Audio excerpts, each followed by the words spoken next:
I'm fine. I think my camera's working over on my end, so hopefully you can get that up soon too.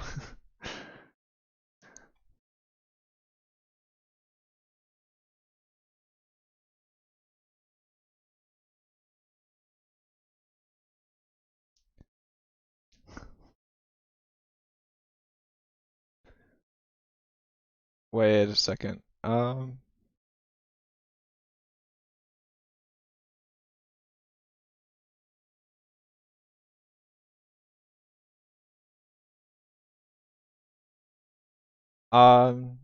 Jerm, I think we need to jump to a TeamSpeak. You're apparently muted and no one can hear you on my end.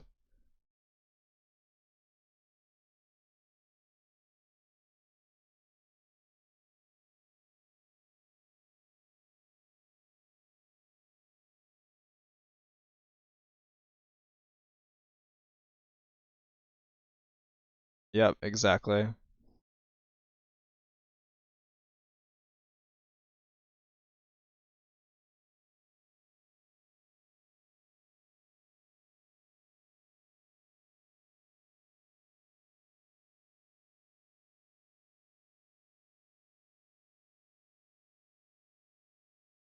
Got about 5 minutes until matches, or at least about that much time.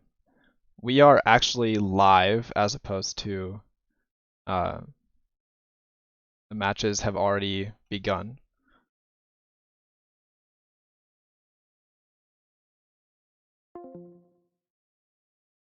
Okay, testing. Can you hear me in TeamSpeak, Jim?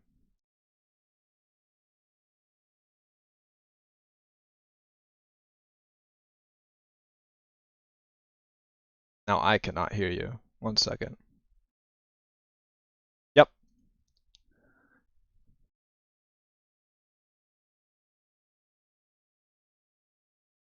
For some reason, I have double of you in the broadcast, but hey, it's all going great.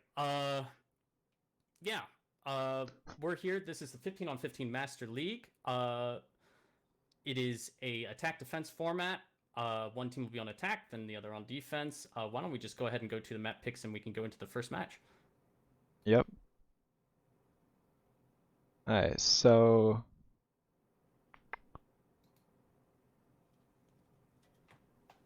Let me make sure to crank you up a little bit in TeamSpeak, since I do not have that audio set properly. yep, so for the first match tonight, it is Mint Pod versus Best Buds. Hopefully I didn't mess that up. Anyways, Best Buds has banned Cliff. Mint Pods has banned Himmelsdorf. And as you can see, the check marks are which maps were picked. And then overtime is the last remaining map, which is Sand River. So from what it looks like, because Cliff and Himmels have been banned, these matches are probably going to be pretty long. Okay. Yeah, so we'll be starting with Tundra, then Murvanka, then Prokhorovka, then Steppes. And if time allows, we'll go to Sand River. And after that, Exactly. we will have the second match, which will start, well, right after this one, pretty much, depending on how long this one goes. But we are getting close to the start time. We have about 4 minutes until the first match should start. Anything you can tell me about these two teams? So, of course, there's been some roster moving around and such, but Best Buds is like the caller is Night One Rider from Maho. He has a bunch of friends in there from Maho and some other clans. Mint Pod is a collection of players as well. Jack is the main caller, and they're primarily from Give Up. Okay. And if you were to predict who you think is going to win the first match today, who would you go with? I would say Mint Pod or Best first Buds? match, I think Tundra is the first map. I would say Mint Pod is my pick. Okay. You just think they're just the general favorite? Do you think it's experience or what? Uh, as far as I know, just from experience, I think they're going to start off fast. Jack likes to play aggressively, so I feel like they'll probably catch Knight off guard on Best Buds. Um, it will actually probably be a pretty close match overall. I think we might actually reach overtime. Really? You think the So first match will? Well, hey, if it does that, then so be it. That'll be a lot of lot of games to cast tonight, and that'll be fun. Uh, from Tundra, what do you expect to see? Because Tundra's not a map that typically people associate, especially with this format, because the cap circles and the spawns are much different in attack defense than they are in your typical standard battle. so one of the interesting thing about Tundra is the way the caps are set up. The hill is where the attacking team starts out, and they actually have quite a good overview. I would not be surprised if they had some tanks up there sniping. So either Leo ones, those are probably the most accurate, but no armor. They could have some heavy tanks up there just to rotate later, maybe some bat chats. It'll be interesting to see what the meta comes out to be. Yeah, and actually, I just tapped back to my camera screen, and it's amazing. Now I have both of us, but my chroma key's not there, and the green screen's there. But you may be able to, if you look at the corner, you may be able to see a sleeping Chihuahua in the side. But we have to be quiet, or else we're gonna wake her up in the middle of the game. So I'm gonna ask everyone to not shoot their guns too loudly. We're getting ready. We've got very close till we get in. You think it'll go to tiebreaker, but you think that you said mint pods will come out 5-4. I'm gonna go with best buds 5-3. 5-3. 5-3. Just to be a stickler. Yeah, I think it'll be mint pods 5-4. Okay. So there's one extra game in there, and it'll most likely be a defense win. Okay. Yeah, I've been hearing people tell me about the meta. People have been practicing a lot. This league has 8 teams in total. As we know, the teams are competing for a $7,500 cash prize. We are getting close to the live feed, the clean feed starting the match. And here we go. We are going into game. So I'm going to tab on over. We'll get in the first match. As we get in here, we see Best Buds Club are bringing a bunch of different tanks. Oh my god, and the Yakpins are even 100 in EVR and an artillery. Meanwhile, for Mint Pod, they are bringing 1 artillery, and it's heavies on both sides. We just won't get into the exact tank comp. But yeah, we have Mint Pod on attack, and we have Best Buds Club in blue on defense. So I need to crank up the audio. Yeah, I just cranked up the audio a little bit as well. So starting out here, you can see where these cap circles are. The northern cap circle is around B5 in the north, kind of in the traditional spot, and the southern one is in that river at H3. So the attacking team, the red team, can capture either base, or they can apply cap pressure to both caps at the same time to do a lot of pressure. But yeah, we're getting on trying to make sure I can hide the cursor, but it is not hiding for some reason. Yeah, so I was wondering what the attacking team was going to do. One of the best plays is to do a hard south play, and that is what it seems to be happening. The 2-cap is, in my opinion, easier to take. It is less in the open.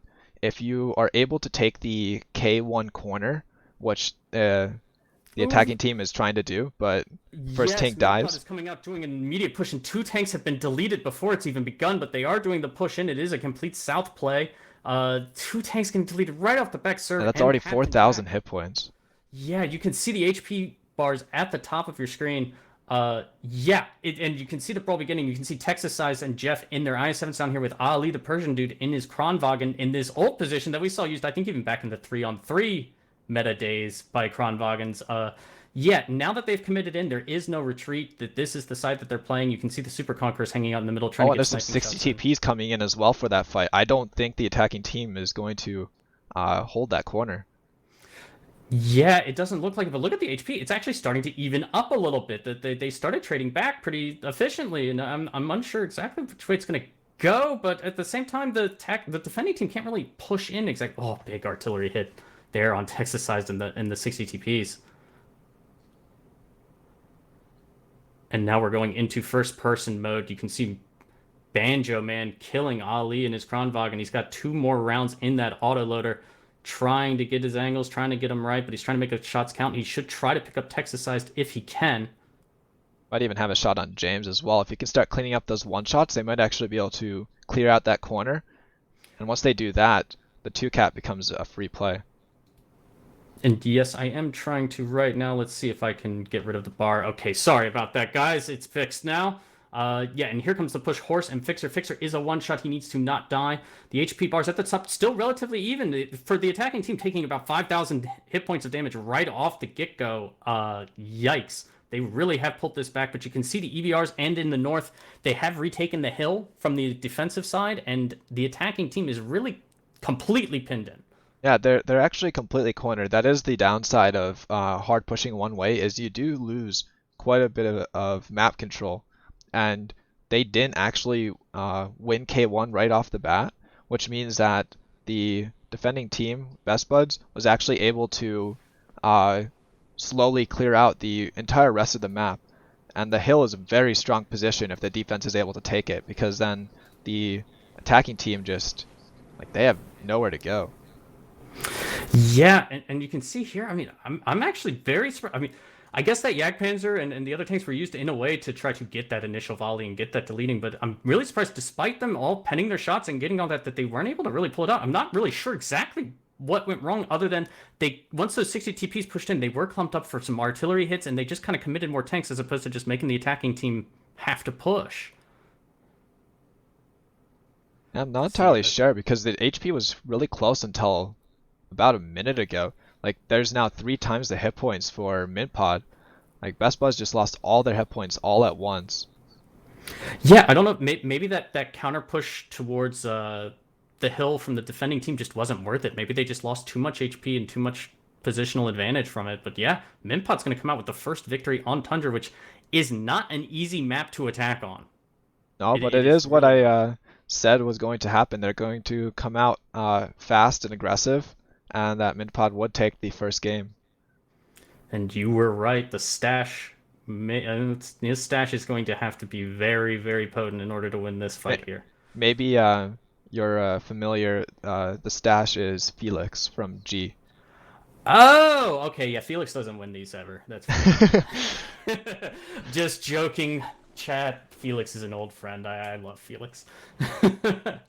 But anyway, yeah, as you said, first round going to Mintpod, and very decisively. You can see the names here, a lot of familiar names.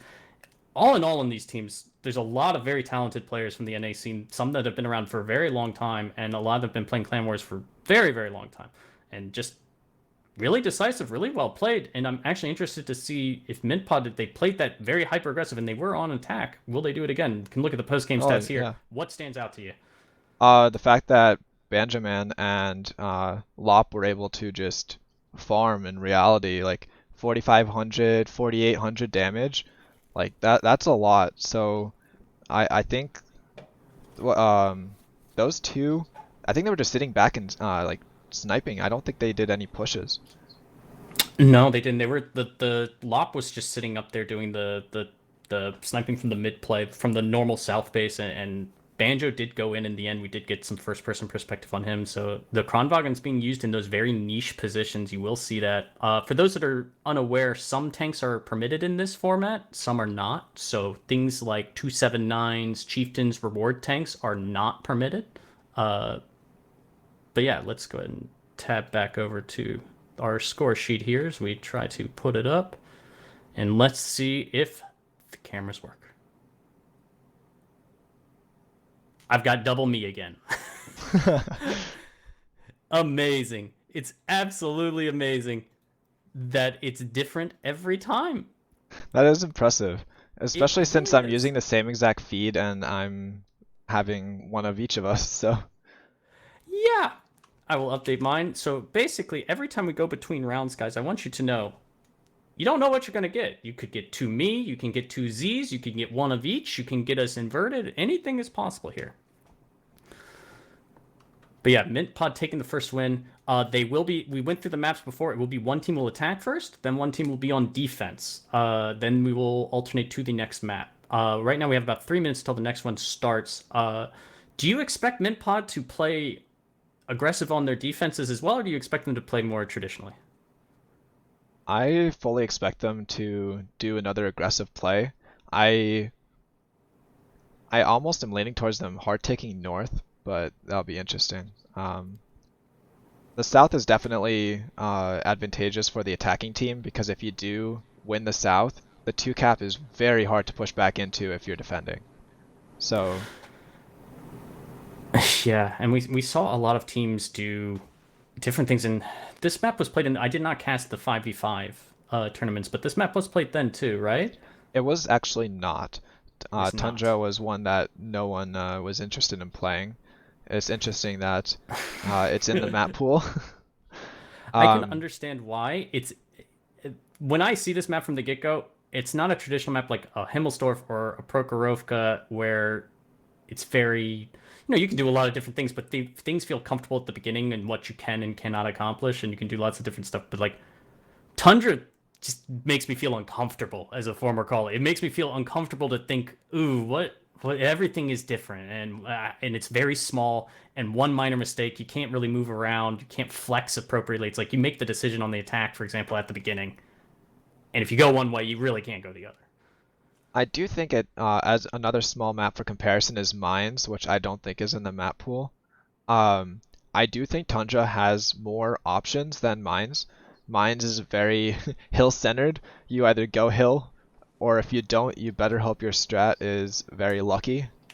Um, Mm. Tundra, you actually have the option of north or south. You do have the ability to hold the hill on attack, and you can try to work the defense out a little bit. You can bring more artillery. With the defense, you can choose to ignore the 2 cap and try to win the rest of the map, or you can just hold the 2 cap and then push back into the 1 cap. Okay, okay. Yeah, and we've got about 40 seconds till we go into the next round. Uh, your prediction is looking a little better than mine right now if that first round was to say anything, but I don't want to say Best Buds got like rolled. For the beginning, I thought they'd look, I mean, deleting 2 tanks on that push, not just getting tanks low, but just deleting them outright is really good, but their flex for the next play just didn't work out.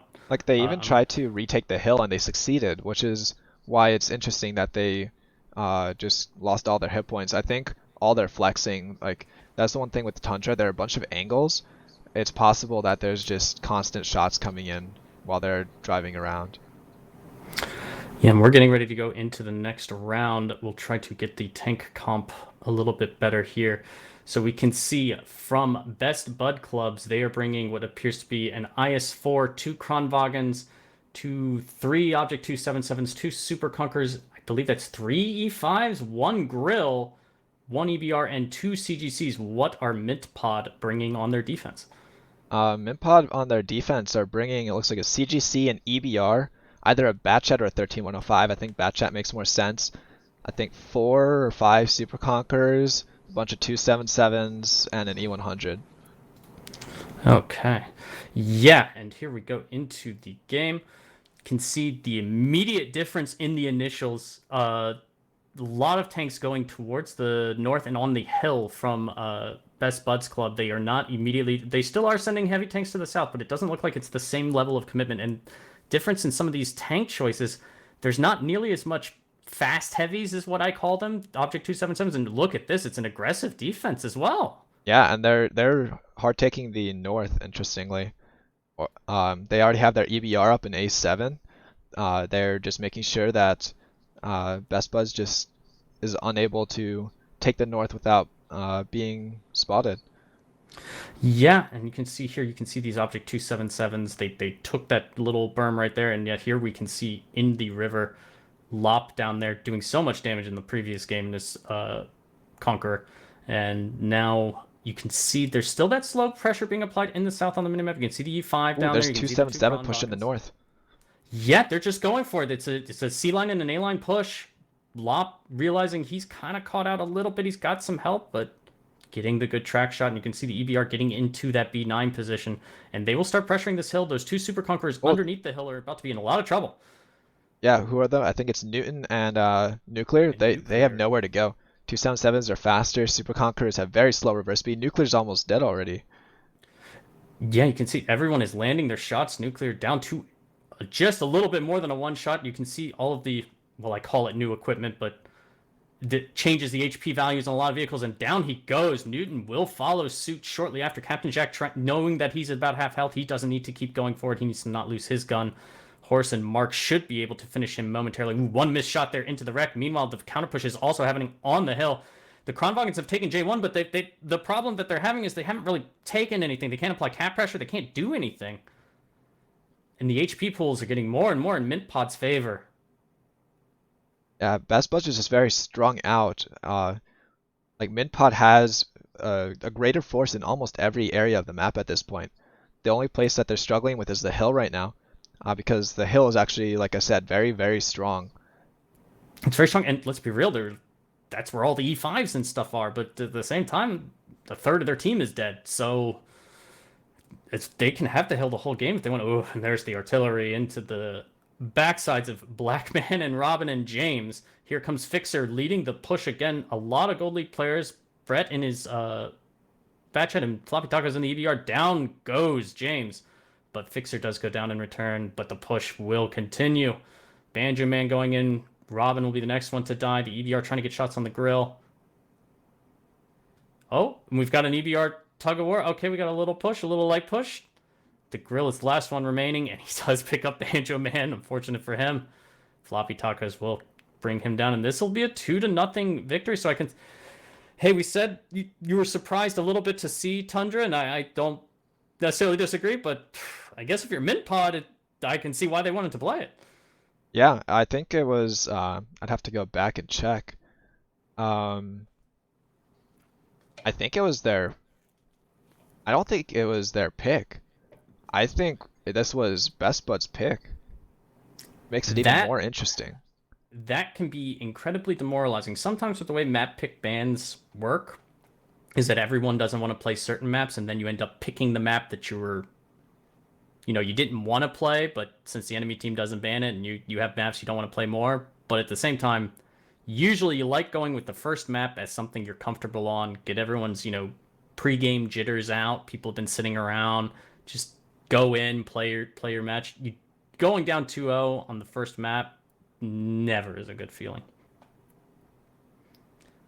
And as we get ready to exit this battle, there's only 3 Object 277s that are dead. The E5s are definitely interesting choices. They were buffed recently, their rate of fire was greatly increased, their DPM is actually very good, but just their armor, like those artillery hits, if an artillery splashes an E5, they do typically 500. Yeah, the DPM was buffed to pretty extreme levels, wasn't it? But it still has, it's a heat shell, it does have the cupola, it does have some other issues with it, but yeah, you can see in the post-game stats, yes, the grill got out 2600, the Ice 4 got out 3500, but look at that Lop on top again with nearly 3k in his Super Conqueror, but a lot of people doing damage. It was a very even sides, spread. Really. Yeah. Even Flare's E100 getting out almost 3000 damage. And Floppy and the EBR, about the same damage as all the heavy tanks. And Floppy, I remember, usually plays that EBR in most Clan Wars battles, things like that, doesn't he? Yeah, there's definitely, I guess, a calling for EBR mains. It's like you either are or aren't. It's very difficult to play them, at least at a very high level. And once you start playing as an EBR main, it's basically all you play. I'm going to go ahead and throw in your predictions now as I bring back the caster cams who will be on the screen. Let's see. It's double Jerms again. No idea why this is happening. That's very, very odd. I'm going to have to fix my audio at some point. I'm unsure. I think my headset is getting confused between game and chat and... Oh, okay, yeah. My audio, I think chat, can you guys hear Z okay on our end here? I think we can. I turned you up enough in TeamSpeak. We had everything set up for Discord before, but then we switched to TeamSpeak when things didn't work. But yeah, okay, Z, you're good here. Our audio quality is perfect, and our video quality is great because we got more me. Yep. We've got about 3 minutes, a little under 3 minutes, so we'll go into the next map, which will be Muravanka with Minpod up 2-0. One want to pick your brain a little bit. Talking about the E5s, the one thing that I noticed is there were a lot of 277s brought by Mintpod on, well, both sides. But one thing that 277 does is it does a lot of things very well, but it's also very fast. And when you, I always use the expression of keeping teams honest when teams would say, there is no fog of war here. So if you see a certain number of 277s on the attacking team on this map, I would think, well, we have to be aware they can push in the south just like Mint Pods did in the round previous, right? There aren't that many in this round. The E5s are kind of taking some of the roles away from those 277s. So how scared of you on defense are you of an immediate aggressive push like that? I don't think that you are, because E5s are just, they don't have no, that I speed. don't think if you see a bunch of E5 Super Conquerors, a grill, I don't think you're expecting a quick push. On the other hand, Mintpod with their defense, the entire load of 277s is very obvious that they're going to look to do something aggressive. You don't just sit and wait in 277s. It's just not what you do. Yeah, and the 277s, I mean, we talked about it before. 113s are not allowed, correct? Because they are technically reward tanks, I'm or are they unsure. I allowed? actually thought that they were voted in, but I could be wrong about that. We might see, like, if anything, we might see them next match. I know those teams are more biased towards 113s, if anything. So we'll get our answer then if we don't get a message from one of the admins. Yeah, I hope that they can turn up the in-game sounds a little bit, because not too much, but a little bit would be nice, because it feels almost silent as the tanks are driving around most of the time. I don't think I even have in-game sound right now. It's like messed up on my end. So Oh, on your end? Oh, I just have cranked it up as high as I can on the cleared feed. It's still very quiet. But yeah, we're getting ready for the next one. We have about 30 seconds to go in. I believe that Best Buds Club are they on defense. attack? They're on Whoever defense. starts on defense is on defense for the entire Always. match. So Best Buds will Okay. be on defense first for every single map tonight. Okay. Let's see if I can go ahead and re-pull this up, because we're getting ready to go back into the next round in 10 seconds. It will be Muravanka. Muravanka, one of my, back in the day, one of my least favorite maps, but honestly nowadays one that I like. In Clan Wars it can be a little bit troubling because of the camping meta, but this is attack defense, so it'll be a little bit different. So here we go in Best Buds Club Oh, in there's some blue. 113s. Okay, we got That our answers our answer. question. One IS4, a bunch of IS7s. I think I'm counting six, three E5s, two Batchats, one EBR, one T100, and then one CGC. And tell me about Mint Pod's lineup. So Mint Pod, it looks like they're bringing three 113s, I think some Krons, three Krons it looks like. Some 277s, a Super Conquer, a Batchat, an STRV, an EBR, and an artillery. So just as we were talking about this the other night when speculating about comps teams would bring, and one of the things that we talked about was the 113, and with the added equipment, how versatile it can be. And getting into this round, we can see Zodman doing an initial scout loop, a very standard one, just trying to find the enemy. Floppy Tacos is You can there. also see EBR his duel. equipment, the CVS, which is very useful on Muro. Yes, it would be. Yeah, he's got CVS, he's got improved optics, improved defense. So again, the accounts that these players are using, so that people know, is their standard accounts, correct? So they do not have necessarily unlimited crew skills. They do not. Oh, Zodman goes down Ooh. immediately, and here comes the push in on the 3 line. It's gonna be a Floppy hard Taco's one going cap. in They're just turn. gonna sit the Krons on the ridge, it looks like. And if Yeah, you they'll look, they'll put like some Best on. Buds is not set up for this at all. Most of their Yeah, tanks are on the other side of the map. and you can see that 5 line. It's just an immediate cap pressure. This was popular back in 7v7 as well. The Kronwagens are there if someone were to step up, but you can see the fight where Mural is around E6. That is where you can get resets on that cap in both encounter and in this mode, so that people know where that cap circle is. You can get resets from the field and from the city. Mural, Flare, all of them, they are set up purely as a screen force. That's their whole job, is to try to stop the enemy from getting resets. And we have about 30 seconds left on the cap. Only 2 of them are on at the moment. Knight taking some hits in his T100. I think they're gonna have to do a 3 or 4 line push to get any sort of. Oh, there's the resets. I think that came from the artillery. They got Ooh, all Midpot is 3. actually down a lot of hit points, and they're continually dropping. I think Best Buys is going to pull this out. They're starting to surround Midpod. And mid pod just has nowhere to go. They're just surrounded on cap now. The only thing they have to be worried about is they just got one more reset because the artillery is not going to be able to reset constantly. But now that they just got that reset, I think it's pretty much done, like you said. It is a very interesting strategy, and if the enemy team, because again, there are no, there is no fog of war. If the enemy team's not set up initially, if they're in slow heavies and they're back in that corner, they're not able to get out into that city fast enough. But you can see that they actually, Best Buds Club had their defense pretty proactive that game compared to the last one. Yeah, I mean, you could see that they were driving the entire time. Like the ones that drove down into the K89 corner, I don't think they stopped. I think they were driving the entire time. Yeah, and well, it's Muravanka. I mean, this is still a very difficult map to attack on, but I feel like it's much easier to attack on this map in this mode than it would be in a standard Clan Wars battle. Oh, extremely. It's not so much the Magic Forest anymore, but even now, you could just randomly stumble upon the entire team without realizing it. It's just the different hills, the different vision lines with the trees and bushes covering them. You can be driving around in an EBR, not spot anything. You can push your team in, and all of a sudden you find all of them. Yeah, you can see here. So Best Buds Club not going down without a fight, but Mintpot, I mean, the HP is actually a lot closer than I kind of thought it would be at this point. I'm wondering. I think the stash is going to go down.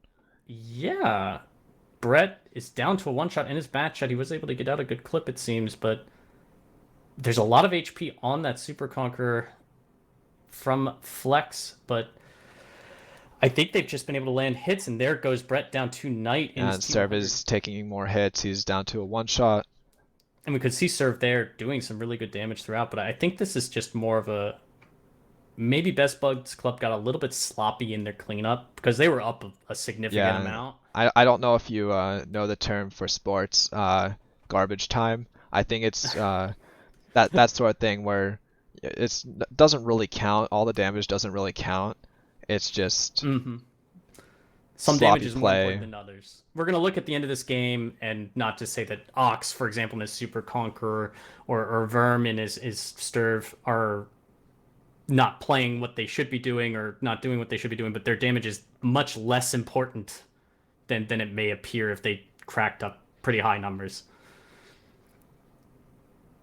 You can see Ox going down now. Wally is the last one in the artillery. You can see the improved equipment on the artillery. My goodness. And there's actually a bounty on there as well. Ooh. I think it was a bounty IRM. And now we are going that's into interesting. we're going into the what is it called from Stranger Things? I have no idea. The underworld. What is it called? Chat, what is it called in Stranger Things? That's where we're going. We're going there. I never knew you could do that with the free cam. Doing a barrel roll. We're going to the upside down. That's right. We're going to the upside down. Oh my goodness. Going into the post-game stats here, we can see... Oh, well, we could see... Oh, gotta change the thingy first. Maybe we'll forget as we went into the upside down. Be interesting to see if the post-game stats is brought back up. Post-game stats. Oh, here we go. Okay, so you can see James putting up more than 5,000 flex. Oh, like you said, Ox 7,000 doesn't really matter. 7,000? My goodness. Yeah. So James and Flex there, they were these Super Conquerors that were kind of just the anchor on the 3-4 line, I think. Either the 1-2 and the 3-4 or just the 3-4. They were just sitting there and farming all the tanks coming in, leaving, all of that. And then Ox was just sitting in the back on the attack as well. Okay, I'm gonna go back to my thing and we'll see if it's two of me again. Okay, this time we have one of me with the green screen without the chroma key and one of you, but like it's inverted. I'm supposed to be on one side, you're supposed to be on the other, but I've actually got you and me on the stream at the same time, so we did it. What do you know? Third time's the charm. But it's gonna change next time too, but like True. yeah, we're Progress is being made. Yeah, chat, you can see Z again. Yeah, it's a 2-1 scoreline. Best Buds picking up the win, and that was important. I think that was important. If you go down 3-0 at that situation, you know, yes, it was a Muravanka defense, but still, you don't want to be dropping anymore. And for those that don't know, it's the first team to 5 wins is the winner. If it is 4-all, there will be a tiebreaker on Sand River, I believe, in this match.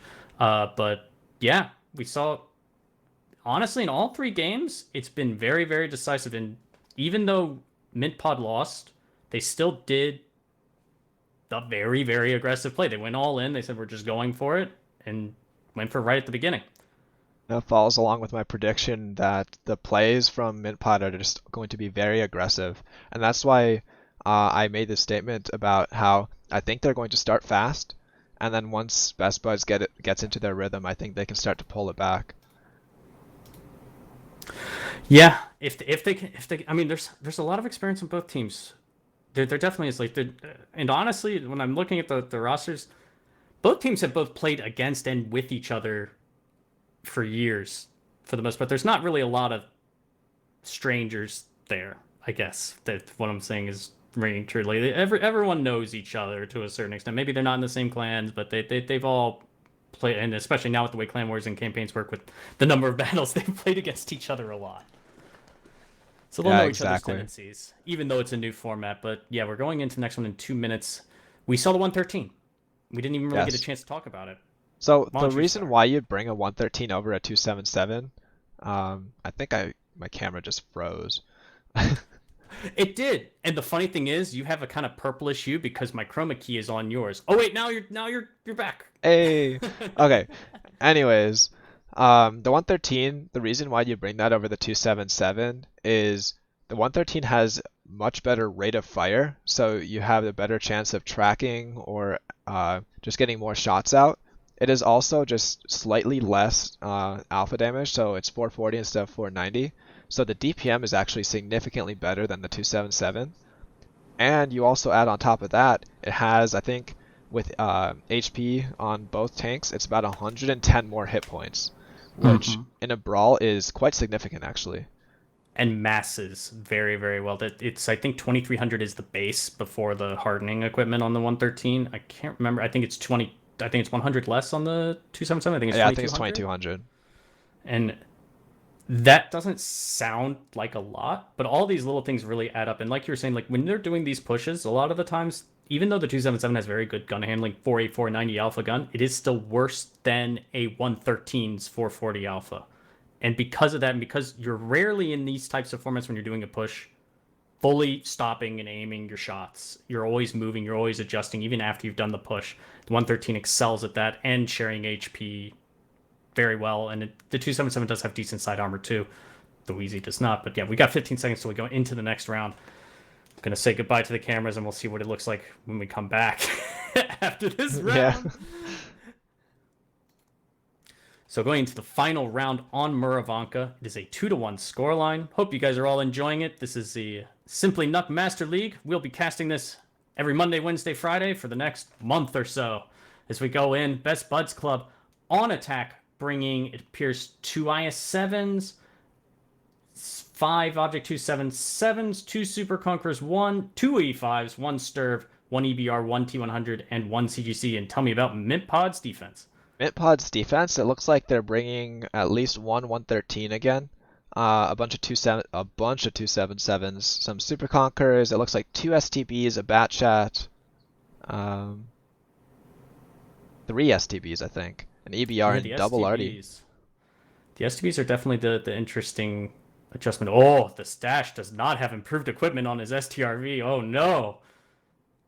So the STBs, you typically want to play them in the G1 area and on the 2-3 line. Their gun depression with the siege mode or their special mode gives them the ability to play very steep ridges and show just a very small bit of their turret. And of course that makes them much harder to hit. They also have very, very good DPM and rate of fire since they did the change. Very good. DPM, even before they had insane DPM. But now, yeah, the rate of fire increased with the lowering of the alpha from 390 to 360, I believe. Correct? Yes. It was done that was done with the auto suspension patch, I believe. But gosh, I guess it's more than a year now. But here we have a push into the forest from the defense. They're doing an aggressive defense again.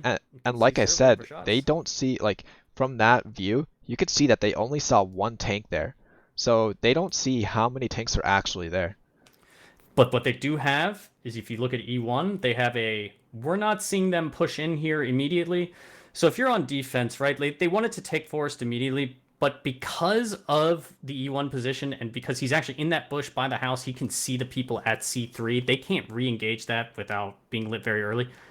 They're holding this push in the forest, and actually even they may be a little bit overextended depending on how the push comes in. I think they're overextended. Their artillery is also in a very bad place. Looks like Best Buds is going to do a hard repush in the forest, and Mintpods is not set up for it whatsoever. They're not. There's too many guns that are going to get picked, and honestly, once they took E1 and they don't really see things, that's your red flag. That's your caution. Abort the forest. And also I'm seeing Ox and artillery, which actually is giving me flashbacks to very traumatic experiences that I don't want to talk about on stream.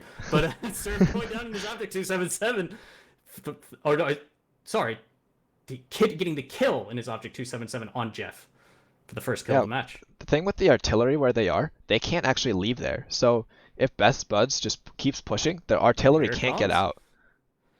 Mighty Pacifist leading the push a little bit ahead of his team, but here they all come in. Serb will be most likely the first to go down, unless it was that other tank that I just lost the name of. He continues to push in. They are going to... This is one of those weird things where there wasn't just one tank up here for them to pick. They're going to pick tank after tank after tank. They will end up being eventually in a crossfire, but Brett, Verm, all of them are so far out of the fight. They're nowhere close to being able to support this, and they're not going to be there for quite a while. No. You can see the HP pools right now. Still 2,000 ahead for Best Buds Club, but it's going to get a lot worse real fast. Yeah, and like I said, the artillery are not going to be able to get out, which automatically becomes 2 extra picks. The HP is actually closing up, though.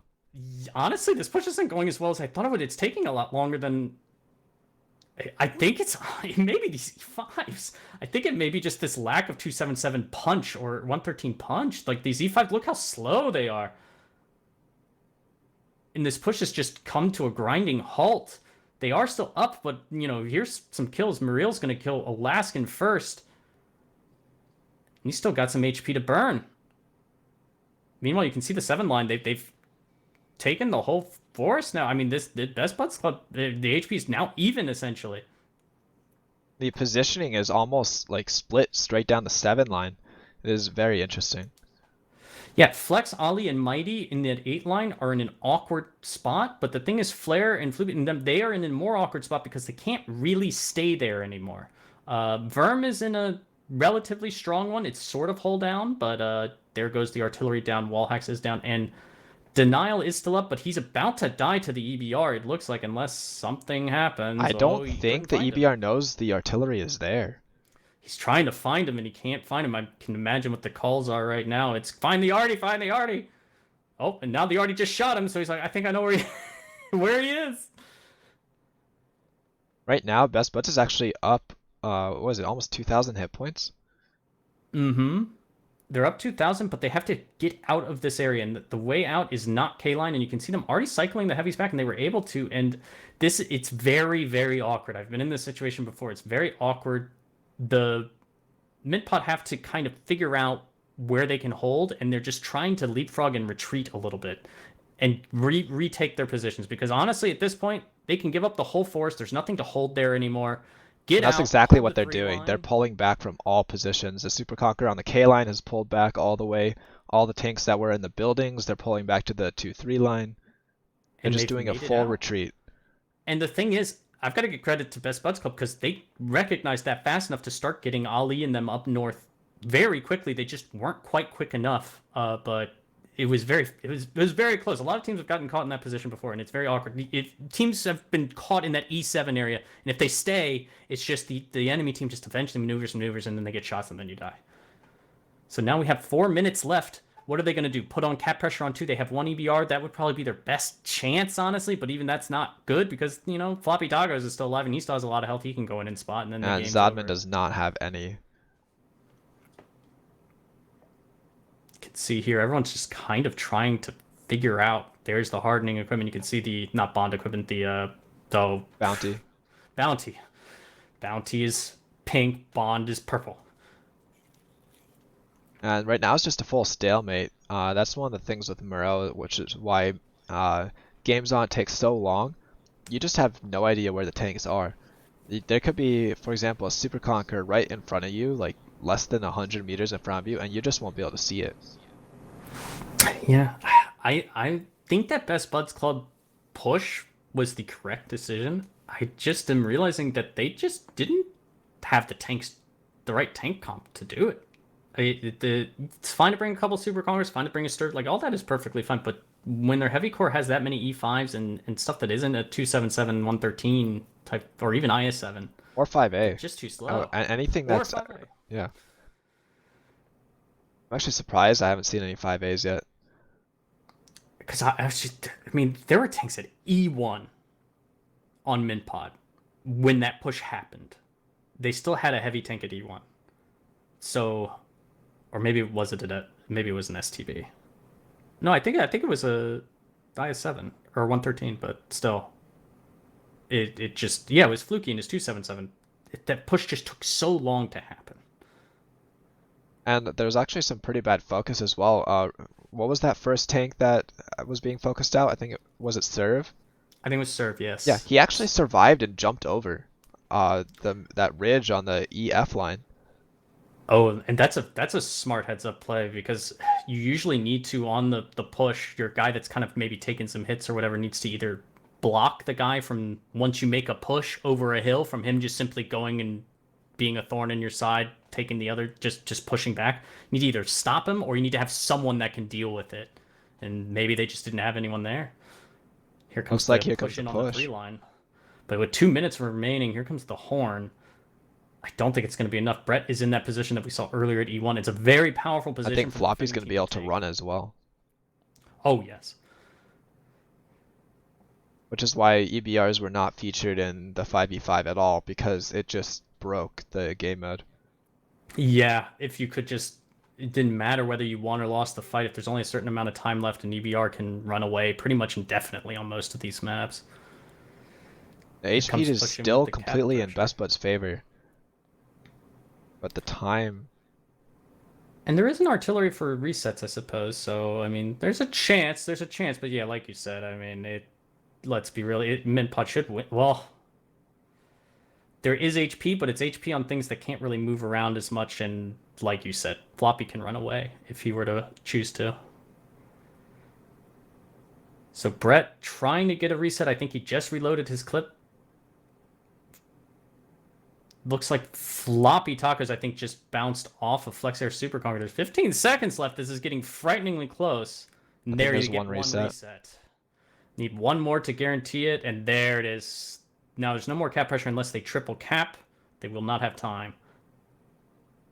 There is only 1,300 hit points, but Floppy's just run away. Yeah, Floppy's he got the memo. It's time to leave, and yep, there's another reset. There is no way for them to cap. Oh, okay, maybe one more reset just to be safe. Now there shouldn't be any time.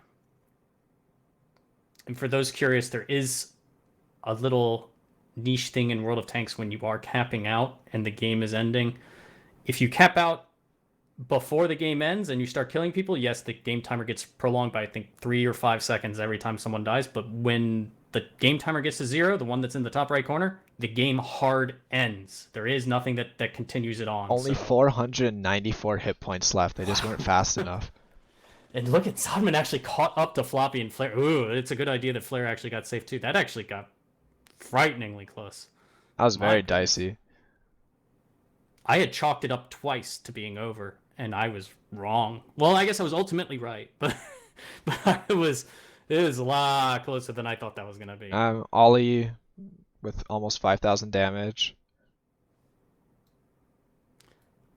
Yeah, my goodness. Yeah, tell me about the post-game stats. You can see here, I mean, people died throughout different phases, but... Yeah, so there's definitely the heavy tanks that were doing a bunch of the damage. Nuclear and Ollie, most of the damage for Best Buds, and for the other team mint pods, it was I think it was more spread out again. Yeah. Let me go ahead and pull up the score sheet. Place your bets now. Gamba time. The Gamba emote should be there. I hope it's there. Pepe Gamba, I think. Let's see. It's the same one as last time. We got both of us, just mine's not the chroma keyed one. So you guys get to see the green screen. You get to see Z a little bit chroma keyed. See, it makes him look a little pinker, guys. That's why I look so red. See, this is me without a chroma key. I'm still very pasty and pink sometimes, but it happens. Yeah, now it's 3-1 in favor of mint pods. We're on to proc, and again, best buds will be on defense. Yeah. As you said, defense at the beginning means defense the whole way through. So, Prokhorovka. For those that are unfamiliar with how it works on attack defense format, the spawns are essentially identical to standard battle. One team spawns in the north, one team spawns in the south. The cap circles are the defending teams in the north. The first cap circle is kind of in the middle finger of the north, just a little bit south of where the standard battle cap circle is. And in the, I believe it would be the 8 line, just over the rails, just a little bit north of where the city is where the other cap circle is for the defensive side. So you have one cap circle that's on the rail side and one cap circle that's more in the open. Typically speaking, if you end up seeing cap pressure applied on this map, it's usually more of a baiting the enemy in. But for the most part, the cap pressure usually that gets applied like that is only when the attacking team takes the rail side and then forces the enemy to come in. But this is 15 on 15. There's artillery. There's a lot of other things that can happen here. I don't expect to see cap unless it's we've already had the fight and now we're just simply getting on the cap. I'm actually going to ask you, what do you think? Is Best Buds going to do a all-encompassing defense, or are they going to take one side of the rails or the other side? I think to be honest, one of the things about that 8-line cap is that artillery, especially now with the stun and the change in the splash and with tier 10 artillery, it can reset it pretty daggone consistently. So I expect them to take the 1-2 line side of the map, the western half of the map, and then just be defensive. Maybe they'll send a tank over to the hill. Maybe they won't. I don't know if it's really necessary, and then just make sure that they don't lose the 1-2 line, hold the middle, anchor, and then just flex from there. But expect to see for sure some Super Conquerors and for sure a Sturv back in that A1 corner, which is so deadly, and we'll see what else. I'm not sure you are aware, but actually the STB, this is one of those interesting things, niche spots. The STB can get resets underneath the rail cars on the, was it the 2 cap? The one that's on the 8 line? Yep. So if you hard play the 1-2. You have to destroy, if you destroy certain cars, and even if you don't destroy them, the thing is the model of the train cars, those who don't know, is different when it's destroyed versus when it is not. And visually, although it looks like you can't shoot through it, you can. And like you know too, with the rails themselves, right? Like the iron bars on the ground, those are not actually pit boxes. You can visually shoot through it. And the STB, yes, absolutely can. They can set up guns to shoot the STB, but at the same time, I think if you're on attack, you need to push somewhere and you need to kill the bad guys. Yeah. It would be interesting with 15v15 and 5v5. You typically avoided doing 1-2 pushes because if you found let's say a Super Conquer, it would be very difficult to dig that out of the A2 area. Anyways, we're going into the battle. We're going on in. So Best Buds Club bringing 1 or 2 IS-7s, 140, 2 Badgers, 2 Sturvs, 1 EBR, T100, a Patton, a Batchat, 3 5s. And what are Mint Pot bringing? They're bringing an IS-7, a ton of 277s, 5 Super Conquerors, 2 EBRs, a Manticore, an STRV, and a CGC. So I've talked to you about this. I don't like lineups when there's no fog of war that are too diverse. I can understand it sometimes, but one of the issues with a very diverse lineup, we're take two of these, one of these, is it limits what you can potentially do, and the enemy, if the caller's good and experienced, will be able to pick up on that. And Wally should be able to pick up on that from time to time when he's like, oh, just like he did, like I assume they did on some of the other maps, right? Like, oh, they have E5s and this, they only have this many 277s. We're not worried about it. They're not worried about a two-line push off the get-go. There's no way it can happen, right? There's just too many. We can already see the a hard 8-line push. Like you had said, the attacking team has to. Ooh, and the Manticore is already down. The house was not that stable, and Mariel, Flair, and Mark going in their 277s. That is a very effective push route. They can get killed, but there's a lot of tanks from Best Buds Club actually over there. It's actually very big split from Best Buds Club. They only had about 5 tanks on the 2-line. And we'll see how this ends up working. Hector being the late arrival, and now these tanks have to get a little bit safer. They're going to get isolated and picked. I think Flex Air is going to make a hull down for Mighty. That's exactly what's happening. Right. So I think it's those Badger boys that are on the 2-line, or are they the ones on the rails? I think the Badgers are on the rails and the STRVs are on the 1-2 line. I did not expect the defense to look like this. I'll be real. This is not what I anticipated, and I don't know if this is what Mintpod anticipated either, but I don't think it's what Mintpod anticipated. After having played with Knight for years and years, I am not surprised. The Badgers are actually very good on the rails. At distance, they are very troll, especially if all the reward tanks are not in play, because the penetration of tanks is typically lower. So instead of 340 heat, it's like 325. Also, like without chieftains, the Badger is definitely the king of hull down. Yeah, the Badger is a meme tank for me. I always want it to be better than it actually is. In pub battles, it's generally very bad because you don't have a lot of control over what map you're going to play and where you can go to. In Clan Wars, it has very niche positions, especially in a defensive meta where it can hold down. And because of the rate of fire, like you said, and because of just the general DPM, it's beastly. And it can hold down very efficiently and put out a lot of punishment very quickly. It actually has the highest DPM in the game. It just barely edges out the Tortoise. It has 480 alpha, which is actually very, very nice for the rate of fire. The one thing it doesn't have, versatility. No, not at all. Once it goes somewhere, that's pretty much it. The gun arc is very narrow. I'm actually surprised that Serve got spotted right there. So there are Twitch drops enabled for both me and Serve. I'm reading the freaking team and Z. And I now have scored a drop, so I'm claiming a drop, I guess. I've never claimed a drop before. Okay, I've done it. I have no idea how any of that works either. I'm very boomer with this and confused on how it works. You can see Mariel and his friends are still stuck in that river.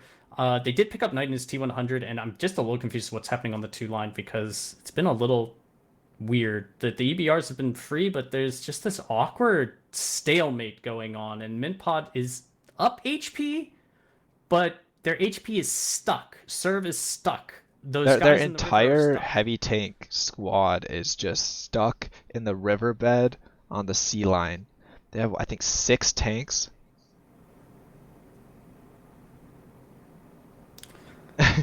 Hopefully, guys, if I can, I will return that drop to one of you guys if I figure out how to do it. Can see here. This is the patent. Okay. Wasn't expecting really to see patents. What is your take on bringing a patent? Is it just him saying, I really want to play it? Or is there some niche role? Because you can see it's equipment. So the patent is one of those interesting tanks where, again, it's very niche. There are definitely tanks that can do things better. The APCR, like, you kind of bring it over an STB because of the APCR. The STB1 lost its APCR when it was changed up. And so the patent can also play the ridge lines. It has some turret armor, and with turbo now in option, it does actually have quite decent speed. And like with all those things together, it's just a niche tank that on ridgeline maps it does actually have some value. My goodness, look at this. You just have like, I'm thinking of that meme, if you've ever seen that gif of the two rival bands of like parakeets, like one like, and they're both squawking at each other. I feel like that's this blue versus red fight right here. They're both Yeah, sitting there, and but the no Badgers one are wants to just run over. covering them as well. You can see they're I mean, Minpod's doing very well in edging this out very slowly. Serve looks like is going to get pushed soon. Lop is there overseeing him as well. You've got a lot of old former Gold League teammates in here. You have the Brett Ox and Wally crew. You've got Lop. You've got Mariel. You have that whole we'll just call it the Papa Rude squad, but Rude is not on the team. But these are Rude's children, as I would refer to them. All Rude's teammates and players that he's played with, all very, very talented players. You can see What's here comes the interesting push, is Blair that leading it. Minpod with their push right there just lost a lot of hit points. But it's actually still in Minpod's favor. And the Badger just not quite able to. He got a shot or two in, but now he knows he's very overexposed. He's a 2-shot. He wants to keep Banjo Man there, but he can't really do much. And yeah, meanwhile, Serve did go down in the south, but you can see, yeah, 5,800 HP on Best Buds to Minpod 7,400. And now time to go up and over. There is no slowdown and stop. Everyone's taking a lot of damage. Pretty much everyone's a 2-shot or a 1-shot, but they have to kill these guns now. There's Or only they 3 don't. minutes left. What's interesting They is can apply cap pressure, actually. They don't yeah, actually have to kill them. there's no artillery for Best Buds anymore. That's true. I didn't really realize that, because you're right, because they sent the artillery into the 8 line at the start, didn't they? Or did they not bring an artillery? I don't even They didn't think they bring an brought artillery. one. Oh.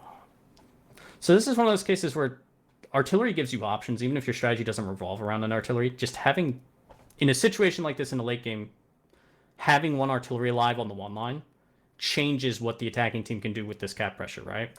But not having it now, someone has to poke over and get the reset, and they didn't. They brought more HP, but they don't have they lost the brawl essentially, even though they had more HP. The brawl stagnated out. The artillery was able to work. Wally, I'm sure, did a bunch of damage throughout this fight. Here goes Jeff up and over. He's got to get a reset. He's got 2 seconds. 1, and that is it. And Minpod Minpod also, if you notice, their remaining hit points are spread across all their tanks. Like they're almost all 1-shots. You're right. It means that in these brawls, they were doing a good job of trading who was taking the hit, who was doing the push. Like we saw Flair in the final push there.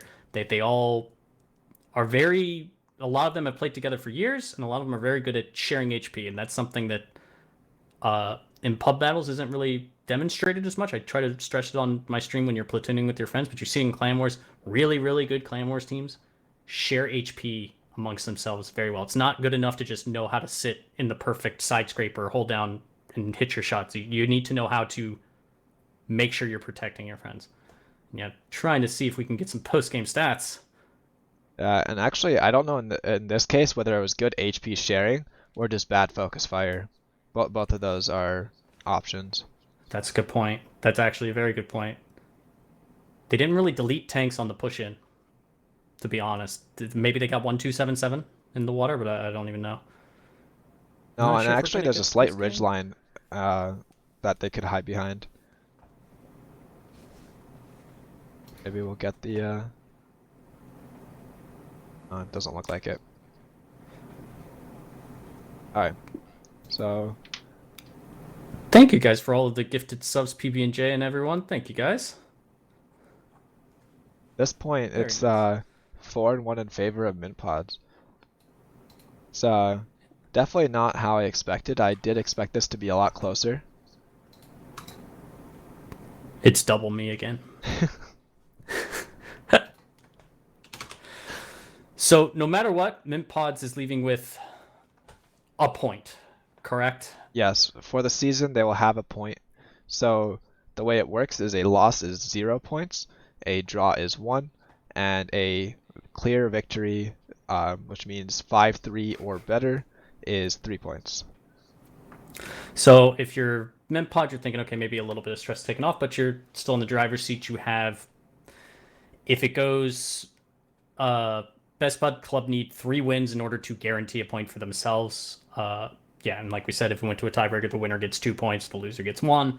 But yeah, you want to always, even if you're not like playing to your best or whatever, you always want to try to guarantee a result, right? That's the expression. You always want to get a point, no matter what. You don't want to drop all your points. But yeah, we're going into the next round on proc. I'll be honest with you, I didn't like that defense at all. I think they're just very split. That's what I was asking Yeah. you about, whether on defense if you're going to do everything at once or if you're going to try to take one side or the other. I think taking one side or the other is the safer option. I think you have variants where you split.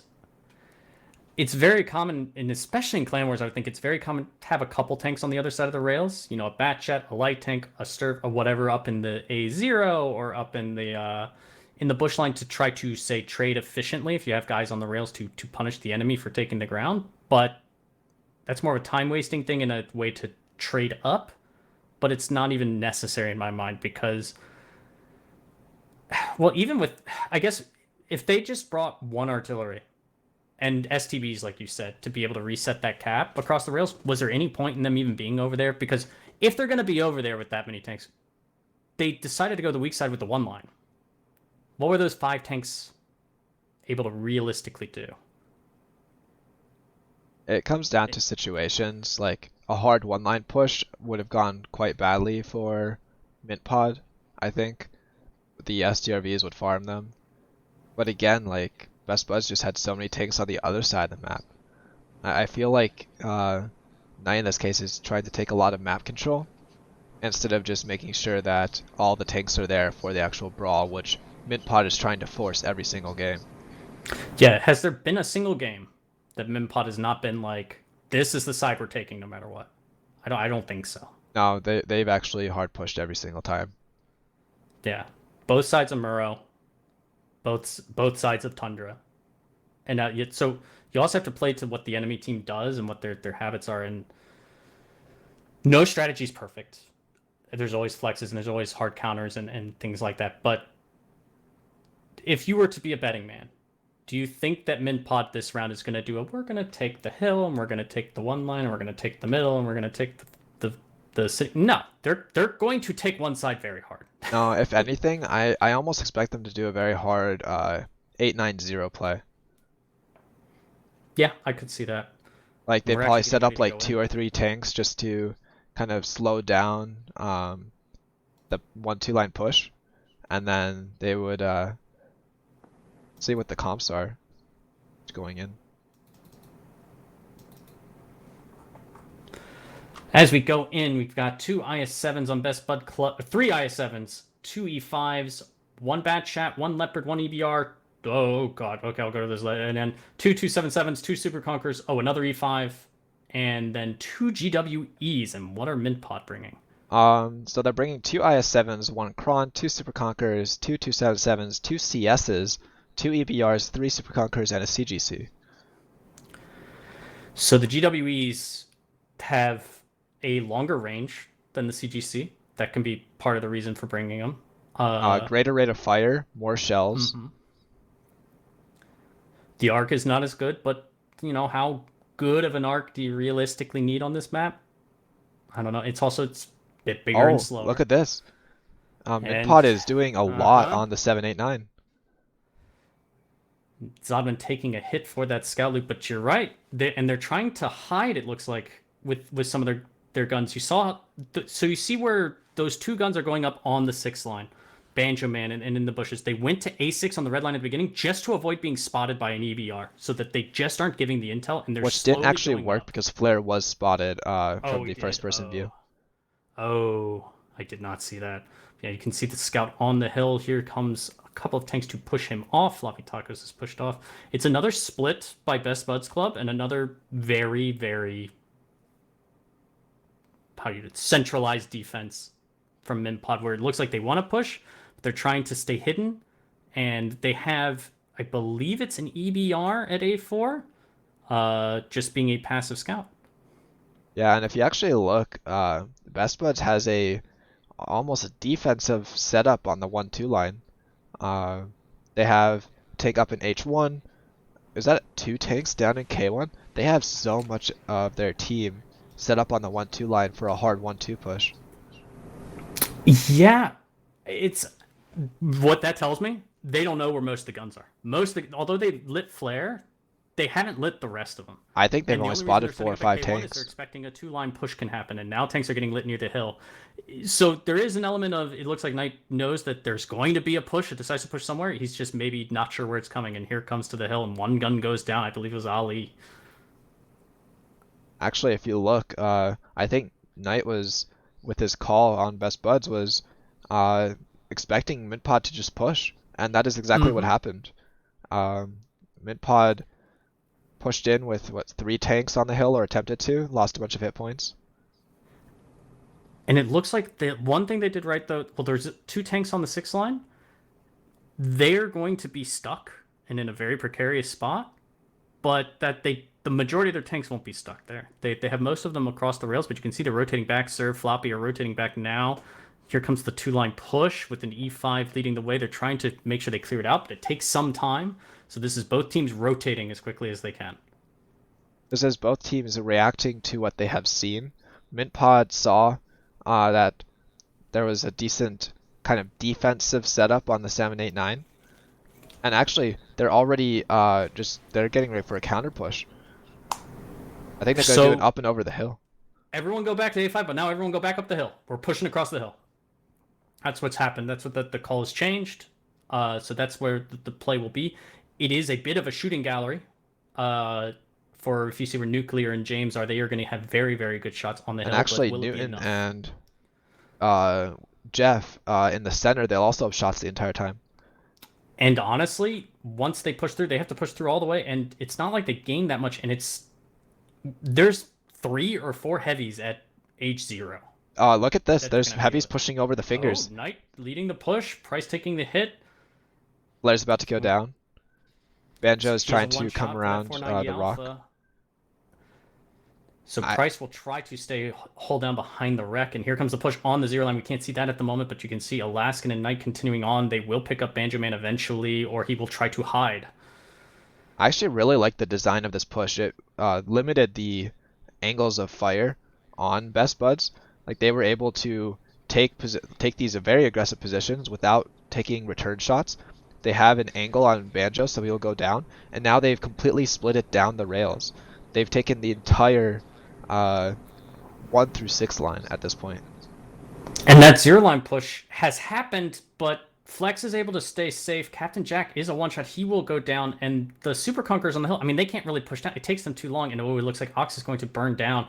And this is just Best Bud's game to lose at this point. Now they can continue. They should continue to just stabilize. They have 5 minutes on the clock. They have lots and lots of time, right? But they did lose all of their light tanks. Wait, did they? They didn't bring any. No, they brought the Zodman instead. They I don't really have something fast to go sit on the cap, but eventually they can just work something over there to get on the cap and just start pressure if they need to. I don't know about that poke right there. That was a bad poke. What's interesting though is both artillery have clear shots on these tanks down here. This is where the GW actually reigns supreme. It has a better rate of fire than the CGC, and the shells travel faster, so you're less likely to miss a tank that's moving. Yeah, and I guess they won't really be able to put on cap pressure, I don't think. Everyone's very low. It's going to be tricky. But like you said, there's 4.5 minutes. They can use that already on Mark, on Brett, and really soften them up. They're already up HP. They're up guns. And I if think they're they gonna push over. finish them off, you think they need to push Brett? And yep, there goes Mark. I think he got the track, but I think he didn't do damage, which is unfortunate. And with the hardening module, it does change the HP values of these tracks. So Mark is going down in a Rambo trying to second. stay live. But this is a last-ditch effort that I understand because Minpot doesn't have many options anymore. They have to kind of go for it because otherwise they're just going to continue to whittle down HP because of the artillery. Actually, I think the most key position of this entire thing is that it looks like a heavy tank at H0. Mm-hmm. That wasn't lost at all through this entire thing. I believe it And was air. Yes, flex air. Here we yeah, are. Yeah, he stayed behind that rock. yeah, and that angle just prevented any sort of push on the 7-8 line, and it allowed the entire south to actually be held instead of overrun. They just lost too much pushing the hill, and the Super Conquerors were too slow, and they just didn't have enough they just didn't have enough to go over, and they don't have complete intel, so they don't know how many they have to send and how many the enemy are going to hit, and they just, if they were able to eliminate that gun, then they stood a much better chance, yes, because then they have hill control uncontested, they have certain sight lines, they're able to more control where the enemy can move. Yeah, 2,000 HP remaining on Mint Pod as Jeff starts leading the push towards Serve. As he goes down, and now just Wally, Floppy Tacos, and Lop remain. Is So it just like me, or is Lop always one of the last tanks alive? Yeah, Lop is usually one of those farming tanks, but not really like the camping. Like he was, Lop always seemed like he was the kind of person that you put in a super conk type tank and you let kind of poke a ridge line or do the sniping and stuff because, well, certainly he's not one of those. One thing you have trouble with calling is if you assign the person to be the sniper tank that maybe is the best sniper, but maybe they never know when they should get into the fight and they're always full health at the back. Lop isn't one of those people. Lop is one of those people that, like, yes, he snipes very well. He's a very good shot, but knows when he needs to go forward and not just sit in the back sniping. Yeah, and now we're up to 4-2 in favor of Mint Pod. And it was actually a proc attack victory instead of a proc defense. Yeah, it was 2 proc attack wins. Which is actually, I'm starting to wonder if it's actually more attack biased so far. The one thing with defense is you're always restricted by where the cap you have circles to be are. able to defend the caps, right? Like even if you want to decisively push them, like in theory. But with 15 on 15, attack can really choose a lot more attack routes on these maps than they can in like a 7 on 7 or a 5v5 format. That's for sure. Let's see which webcams we get. Hey, it's both of us again. Hey. This lovely, lovely thing. Yeah, we'll have this fixed by Wednesday, hopefully. We'll give Tragic a ring and have her help us fix each of our streams' different issues. Yeah, yours are audio related, mine are visual related. But at least now we can see both of us, so we should savor this time. We've got a 4-2 score line. We are moving on to steps, or steppies. Steps, cap circles. One will be in the... the spawns are one in team spawns. The attacking team spawns in the southwest. The defending team spawns in the northeast. One of the cap circles is very close to the northern standard battle position, but it's a little bit further west, near the rail tracks and the anthills out there. And the other one is over on the 8 line, on the high ground above where the encounter cap circle is. So typically a very defensively favored map, but also a map where, you can see a lot of 277s just dump in. What do you expect to see on steps? So I expect to see lots of Super Conquerors. Just a fact. Super Conquerors are just amazing at ridgelines, and their HP, like with the hardening, I think it's 2640, which is a significant amount of HP. It's almost as much as the old E100. Jeez, you're right. I didn't think of that. So basically, you're bringing a very healthy tank with very good DPM and something that can play the ridgelines. And the Super Conqueror is also very accurate, so you can just set it up on a ridge, and on steps that's actually very nice because you can snipe across the map. I'm actually torn. I do think that the attack with 15v15 has a slight advantage just because, again, the defense is limited to the caps. Yeah, if they were to dump in all on the 8 line or something, they still have to have a recipe for the other cap. And the one thing is, if you do have an artillery, that kind of solves a lot of your problems with cap resets, as long as it's not counter batteried or anything, but you still have to be able to defend. So your standard stereotypical generic gold defense would be, one artillery probably on the 8 line, and then just a bunch of Super Conquerors and maybe some mediums to flex between and try to take the whole 8 line and anchor it, right? But because of the changes to steps several years ago, the far south on the 8 line is not really obtainable consistently while you hold the far north and the far south. The map has changed a lot, and so it doesn't feel as comfortable to do, But then there was the old strat of people just pushing across the rails and going north right at the beginning and hiding. I'm not sure. The attack does have options. The attack has a lot of options, and I think you're right about Super Conquerors. Another thing about the hardening, I think I mentioned it before, that people may not be aware of is the extra HP on the modules on the tracks. It's actually pretty significant. In some situations, you'll see a shot that may previously destroy the track will not actually, if the track is not fully damaged, correct? And that's actually that we'll see this more on maps like Himmelsdorf once we see this like some more E100s. E100s are almost impossible to track with hardening. It kind of like the mouse before hardening, where you could go for a track shot and it was very hit or miss whether you're going to track it. And then even if you do get the track eventually with the extra, then they repair, and then you have to start all over, and it's just too many shots wasted, not doing potential damage. Okay, we got Yeah. about 10 seconds till we go in, so yeah, let's go ahead and see what we're gonna see. So I try to tap to my other thing. And thank you guys again for all of the thingies and the choo-choo hype train. Thank you. Alright, so you got best buds. Best Buds bringing an IS-4, an STB, two IS-7s, two Badgers, one EBR 1T100, two JWEs again. Hey, it worked last time. Four Super Conquerors, like you said, and one Batchat. And tell me about Mint Pod. They're bringing two IS-7s, it looks like five Super Conquerors, one STB, a CS, two 277s, an STRV, two EBRs, and a CGC. And I don't know if we talked about the CS yet, but you typically only use the CS if you're trying to get a healthy tank into a very advantageous, aggressive initial spot. Yeah, and the main thing that I'd say I always remember from it is mines, right? The bunch of CS is fighting on the hill. Knight opting for this T100 again and again.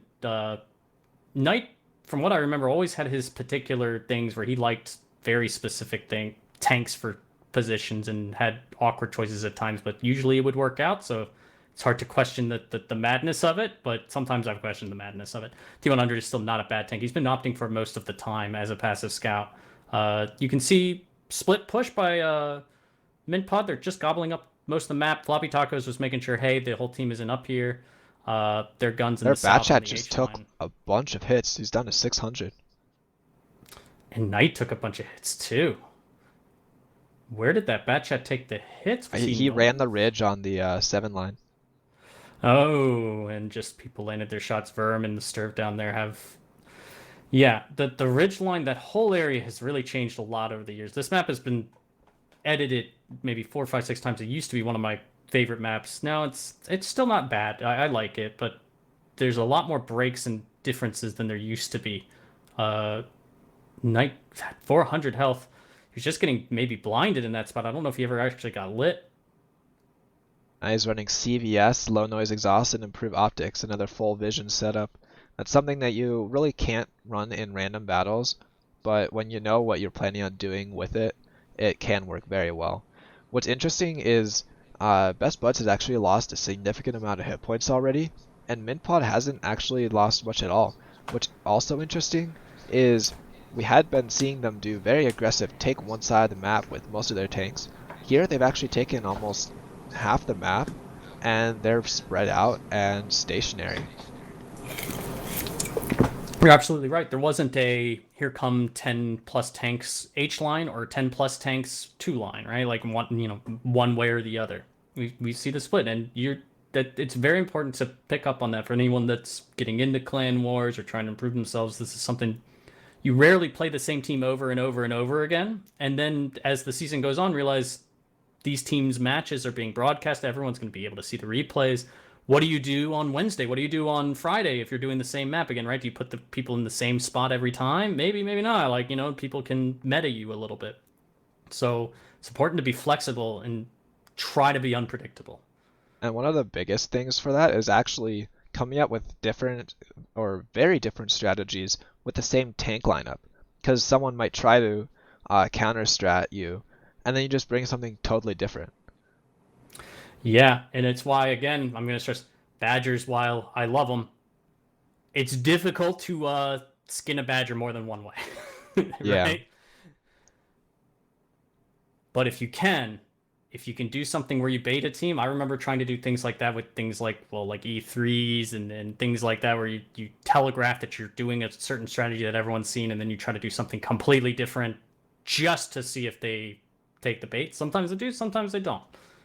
But things are getting very stagnant right here. This is step, so if there isn't a push immediately, things tend to slow down quite a bit. We got about 6.5 minutes left, and both teams just, you can pretty much draw a line from D1 to H0 and split the map in half. Red versus blue. Yeah, and it actually is almost lined up exactly like that with the spawns as well. Like And it looks like if you count the grid squares from each spawn, they basically extended the same amount for both teams. it's true. And we're seeing the flex out from the north from those split tanks, so it looks like the play will be on the 8 line from Mint Pod. How they decide to go about doing it, Yeah, we'll they're see. starting to stack up. They've pulled most of the tanks out. I think what's going to be interesting to see is if they do a top side push or if they all go down into the 9 line.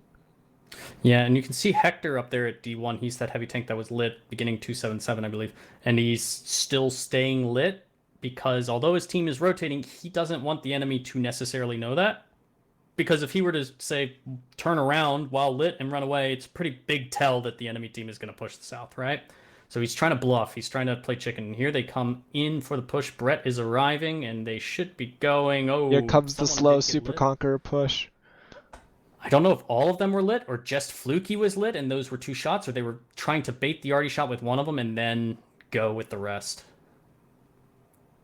I'm not entirely sure either. With spectators, sometimes it's very difficult to see what was spotted and what wasn't. Yeah, because we can see the HP circles and it's tricky. But yeah, we can see they're making their way in. They're taking some hits, but not too much damage. Not too much damage. You can see if you're down to I think they're 26,000 taking the HP. top side. I don't think they're doing a bottom push. Yeah, in the end, someone's going to have to go down there a little bit. Well, here goes Brett down there. They're going to have to hold some of it, but once you commit down the bottom, it's hard to get out. You can see Alaskan Envy in his Batchat is there up in that old position, but it has changed.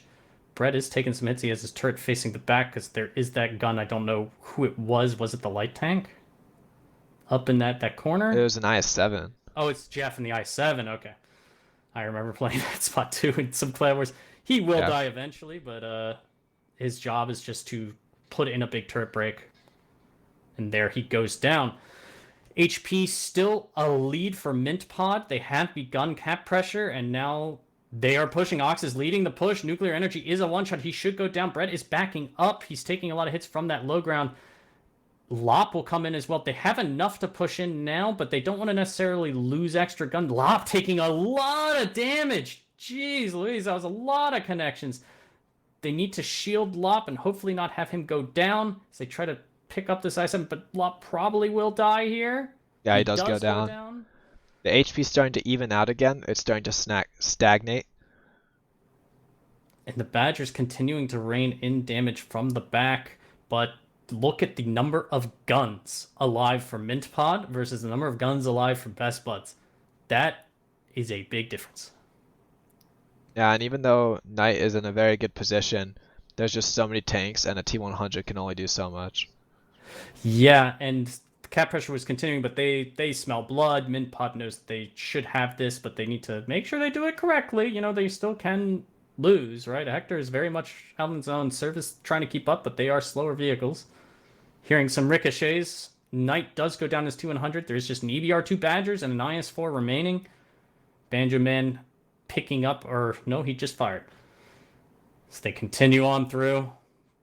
Little bit of air for the Tinder legend. IS4, we saw it used a little bit today, but it has been buffed, and I think it was 2 patches ago with the U100. Yeah, something like that. The turret is now not an auto pen if you aim at the roof. And yeah, I can't overmatch it anymore. I think the turret armor, or like the turret ring, was also buffed a little bit. The entire tank is just a lot harder to pen. Though Yeah, I think they gave it a lot of generic buffs too, like gun handling and DPM and stuff. Not over the top, but just it was very low before. And yeah, that they will were do just it. tweaking Mid it. pod with the victory, taking it 5-2. Yeah, and I don't think you guys have long to wait. I think the next match starts, I think, in the next 10 minutes. Yeah, so I guess we I don't think we should take a break then, because yeah, it should start in, if my clock is right, 7 minutes. Yeah. So yeah, we can go ahead and switch to the casting duo. Hey, oh my god, it's working exactly how it's supposed to. I've got chroma key. You're there. It's perfect. Okay, we're never leaving this screen again. Alright, so I'll put it in for sake of the final score, 5-2, mid pods on top. Think the next match is Room temperature against Saucers. Any parting words for this match that you saw? What do you expect from these teams going forward? the final score is a little bit different than I expected, though the overall outcome was very expected. Mid pods was very aggressive, and Best Buds was pulling very interesting strategies and slow playing, and I'm not sure the two are very compatible. It came out to be some very unique matches, I will say that. Yeah, some of it was kind of expected on some of the maps, but then, like I said, that proc defense from Best Buds, I didn't anticipate seeing that. We only got to see one round of steps, but we may be able to see more. Muravanka went, I'd say, actually pretty much how I've seen most Muravankas go. Like, nothing unusual there, right? But we'll see as these teams refine their strategies and where they end up as the season ends. We got to see them right at the beginning. That was the first match of the season. Again, we have about a month of these matches every Monday, Wednesday, Friday night. The second match we'll be getting into is Room Temperature versus Sauce Lords. So here comes the on-screen edits as I get rid of these logos. I'm doing the same thing over here. And bring up these. Oh my god, it works. And now I'll adjust the scoreline to 0-0. We have about 4 minutes and some change until this round will start. So should we go to the map choices and start talking about these teams? Or let's just start talking about these teams.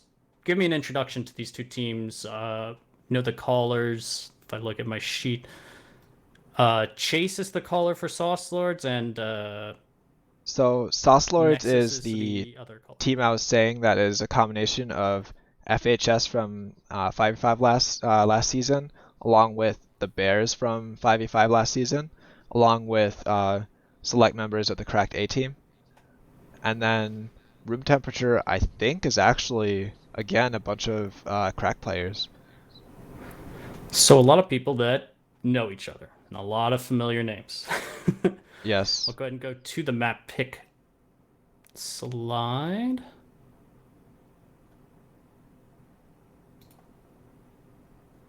So, Sauce Lords banned Sand River, and Himmelsdorf was also banned. Then what we will see is Muravanka first, followed by Proc, then Tundra, then Steppe. So actually, all of the maps that we've seen. Yeah, it Interesting, seems and the tiebreaker would be Cliff. seems like Cliff, Sand River, and Himmelsdorf are kind of the odd ones out so far. People are a little frightened of Himmelsdorf. I can understand with what some people were saying the other night. It's a bit E100y and very heavy, but I'm surprised it's still, though. I mean, Tundra again feels uncomfortable to me, but Muravanka, I'm not surprised. Proc, I'm not that surprised. Steps, I'm not that surprised. Tundra is surprising to me, but Sand River, actually, Sand River's awkward too. I actually think that's the right way to put it, is 15v15 attack defense is kind of awkward, especially at in the beginning, because it's a brand new format. It's actually the first time it's ever been played, at least on the North American server. There was Clan League a while back with 14v14, but again, that was slightly different because of the one less tank, and also the meta has changed extremely since then, along with the new equipment. Yeah, as someone was linking the video of some of those matches played in was like 2016, and lo and behold, completely forgot. Apparently, I was in that some of those matches, which I did not recall. But hey, that's the only other time it was played. And like you said, it was a limited tournament, and it wasn't just that the game alone has changed a lot since then. Like a lot. Like for all the reasons you just stated, and the meta wasn't exactly developed then either, right? So maybe teams are trying to play. They're trying to focus on what they know at this time, right? They want to make sure that they know they're not going to be stepping into something that they're unsure about before they're comfortable. So I'm going to alter my earlier statement. It looks like room temperature is a collection of a lot of different clans.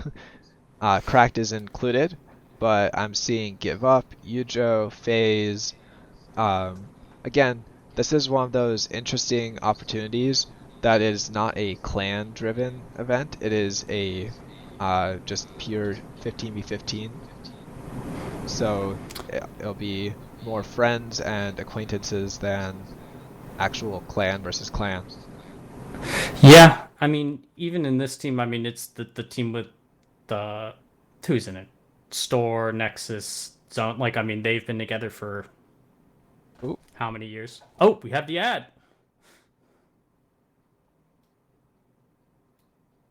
Gotta make sure to tab over. of course, my sound is having issues, but it's just music.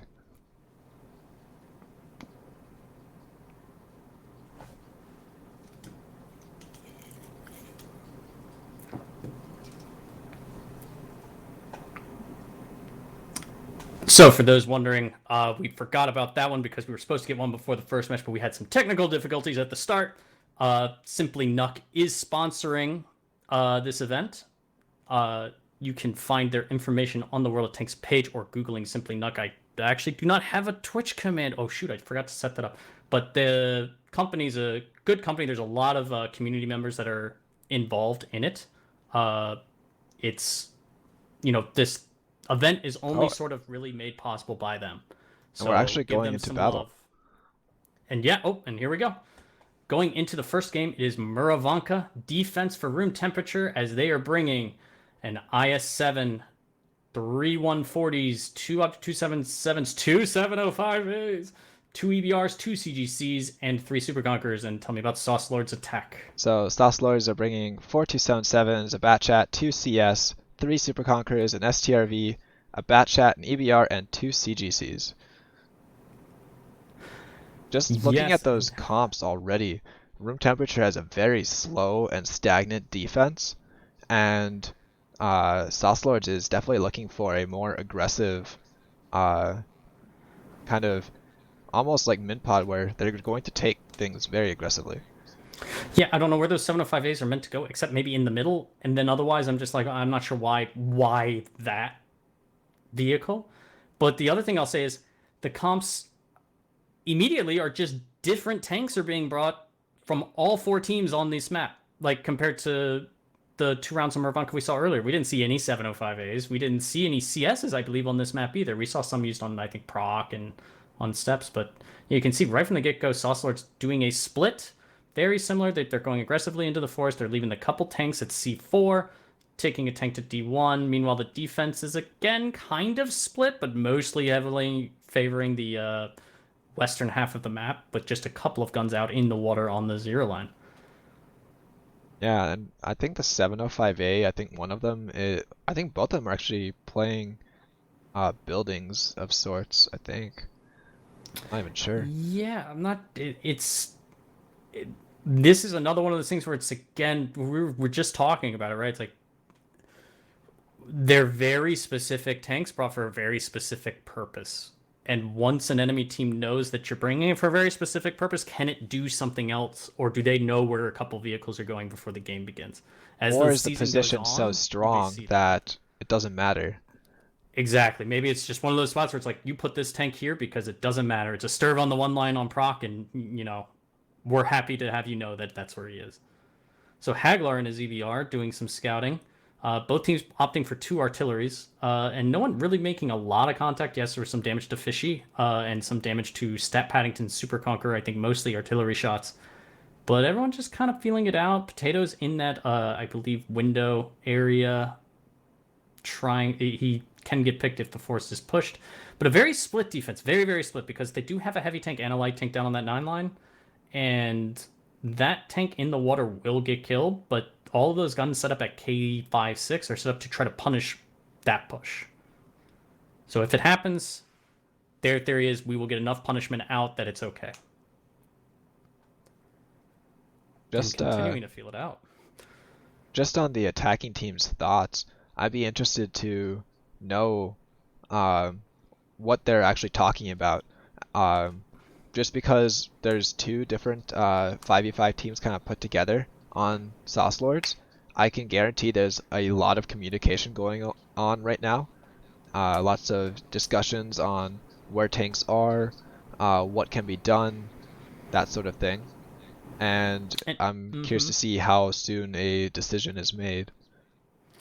Yeah, and it's Mervanka attack, and if you're not doing something decisive at the beginning, it's all about taking the first couple of minutes, feel it out, get your scouting intel, and then you make a decision. It looks like they're starting to consolidate to make that decision now. As you can see, Hagglar and his EBR is pushing up in the forest on the 7 line, and they are starting to get ready to, it looks like, do a forest push. Or maybe they're just scouting.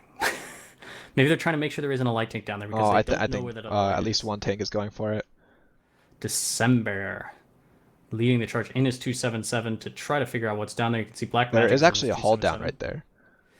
Down in the water? No, right where December is playing right now. That hull down is actually safe from that water's edge tank on defense, and they're actually using it to spot out that IS-7. The artillery just puts a big hit in right there.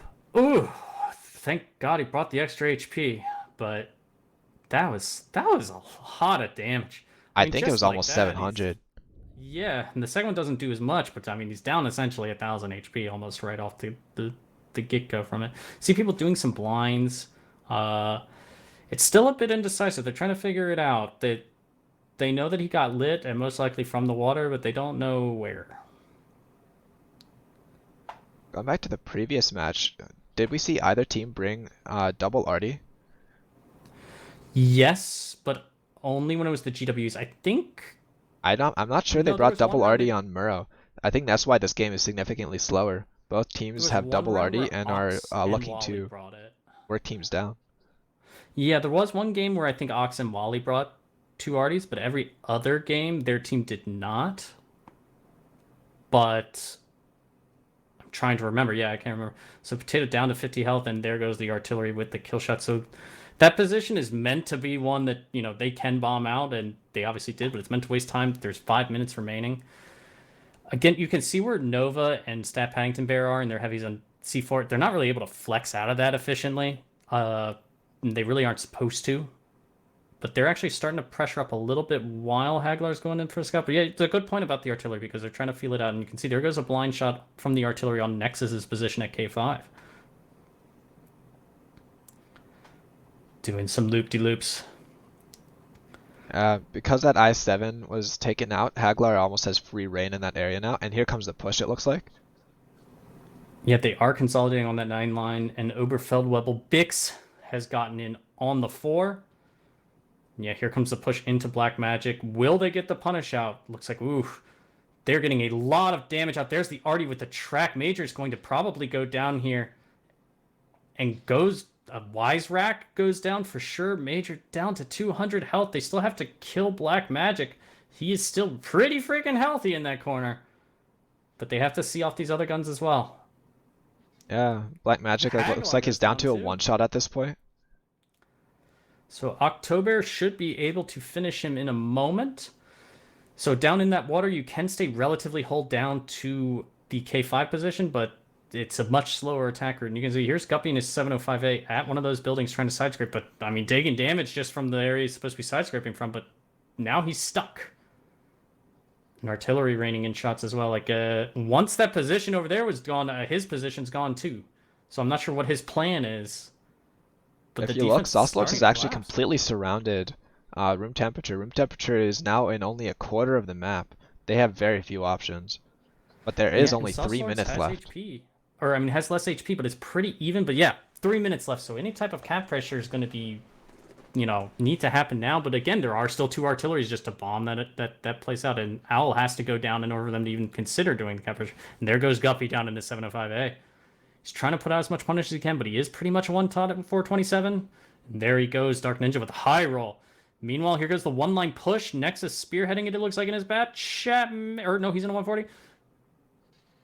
More shots being just trade after trade after trade. Look at the HP. It's completely Even as even can be. Step Pennington Bear going down. 2.5 minutes remain. Ooh, Nexus taking a lot of hits right there. Oof. I'm not sure if it's indecisiveness from the teams or not, or miscommunications, because sometimes it feels like they're pushing, but then they don't push. So now Bennick is going. Now they're going like the Nexus took a lot of damage there without really much return, but now they're all doing it because There's only 12 seconds left on the cap. Yeah, they have to clean this up because there's 3 guys on the cap, and the 705A is dead, and the 277 and K5 is dead, and there's nothing. There's no light tanks there. Zoned is still out of the. Oh, already got a blind in. So they got 1 reset, but they have 15 seconds. 10 seconds. The EBR was trying to go in. Is he going to make it in time to get a spot? Because someone has to get the shot off as well. 5, 4, 3, 2. Ooh. Artillery misses with the shot. Oh, but there is 1 reset on the 277. He has very few Well, points, though. He's trying I think to they draw just attention. tapped out. They got it. October had been reset before, so he drove forward to try to draw fire because his cap points, Dark Ninja and Muscles had all of the cap points. October had very few, so him getting lit was trying to instigate himself to get shot. And they did, and therefore they got the cap. That is not at all how I expected that match to play out. That was actually very, very interesting. Yeah, it was very, delicate. There's a lot of delicate, first battle of the night can be like that for a lot of teams too. There's You nothing don't wanna make a delicate about the mistake. artillery damage on each side. Oh, when you read those numbers, I can't look at it. The CGCs, both teams have a CGC that did 3,500 damage, and then the second CGC on both teams did about 3,000. So it was a very artillery-driven match for sure. It's the first game goes to. Oh shoot! I just forgot who won. Sauce Lords. It was attack, so Sauce Lords. And their attack wasn't like over. I mean, okay. So they probed. They were being very cautious. They didn't. It looked like they didn't want to stumble into a trap. They always, from the beginning, wanted to play forest side. They left 3 to 4 tanks on the 3 line just to be there, and not give it up for free. It was like 2 Super Conquerors and I think the Sturv. But they'd always wanted to play forest side, and then it was okay. The I7 in the window, bomb him out with Artie. Okay, he's out now. Do some scout loops, try to find the next thing. They found the 277 and the light tank down there. They didn't kill the light tank. I believe he got out. But the 277 did go down. They took a lot of damage for it, and it took a long time. But the response wasn't really there when that happened. Their response had to be, we need to take 1 line, right? And Yeah, that is definitely the response. Because if they don't take the 1 line with the amount of tanks that they had there, they just end up being stuck just the way it happened. They get surrounded. Like, even if there's only 1 tank holding the 1-2 line from the attacking team, that 1 tank has side shots all day. And that just, in some scenarios, can be, let's say, an STRV that does 7,000 damage. Yeah, and I mean, we think about they were able to kill the 705A in the city. They were able to kill the 277 at K5. They were able to slowly, methodically move up and then put on the cap pressure. And like we saw, they still hadn't pushed the 1 line yet. So if their response is to push 1 line, they need to be more ready to do that. Because when looking at that 705A, because we were fortunate enough to watch him, it didn't look to me like there was a plan for him once the force was gone. He was just kind of sitting there trying to live and not really sure which way to look. Yeah, I think their strategy was based around trying to make the attack play for, or like try to break them and waste a lot of time. And that is actually what happened. The I7 took almost 5 minutes to go down in that window, and the push didn't happen until about 4.5 minutes left. But I don't think there was enough holding the 0 line. And basically, once Sauce Lords was able to take control of K, was it 8? They were able to just pincer the defending team. Yeah, and it was very smart of them to put on as much cap pressure as they did. They didn't allow it to take any longer than it needed to. Even the 277 that was somewhat damaged, him getting on cap, yeah, he can die and all that, but they're just trying to anticipate. And I think one of the artillery's blinds hit the cap and hit someone, but they were all split up, and the other artillery didn't hit. I mean, if they hit, maybe they have enough time to get the resets, but I don't. I'm not even certain they do. Maybe not. Like the HP wasn't exactly the positioning wasn't really much in their favor. No. So But by it's the not a end, convincing even if the defense. cap didn't work, Sauce Lords was up by a couple thousand hit points and still had positioning. It would have come down to literally the last couple seconds. We might have actually seen the defense pull it out, room temperature pulling it out the same way that Mint Pods did against Best Buds. Mm-hmm. We got about 40 seconds until the next round. Uh, it'll be interesting to see if this is just like you said. Maybe it was one of them on attack or defense, but it was very different from the last games we saw. But like you pointed out too, there were 2 arties per side. There weren't a bunch of light tanks on each side. There wasn't like 3 EBRs per side, but maybe something like that could happen. I don't know. I mean, it's interesting to see teams try to abuse that, but Mervanka is also notorious for having stumps and flips from dead EBRs. There are so many clips of EBR drivers hitting hidden rocks that don't even look like a rock and doing barrel rolls or hitting a building mid-air and exploding. I frequently argue when I play my EBR why this man in this town decided to have a giant boulder in his front yard, but I found it. As we go back into the feed, we Oh, have so I'm in gonna take game. Sauce Lords real quick. Go for it. 5 113s, 4 CSs, 2 EBRs, 2 Batchats, a 277, and a 261. It's a very interesting Meanwhile, room comp. temperature, one I-71 Kron, 2 bats, a Sturv, 2 EBRs, 2 CGCs, one Super Conqueror, and I believe it's 5 Object 277s. So, yeah, Sauce Lord's defense, It's even lighter than their not. attack. Yeah, it's very aggressive, very aggressive, very light. The CSs in particular, right? So if you're on room temperature side, you have to be thinking, okay, what do we have to do? But I mean, room temperature's lineup isn't exactly heavy either.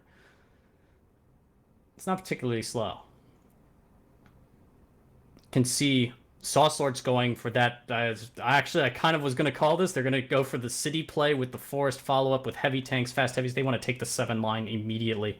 It looks like the CSs will be the guys going into the force itself. Major taking a lot of damage right at the beginning of the CS, taking one of those buildings in the city. I think accidentally Uh, was set on fire. ooh, fires are rough, and we get to see these 113s in action again.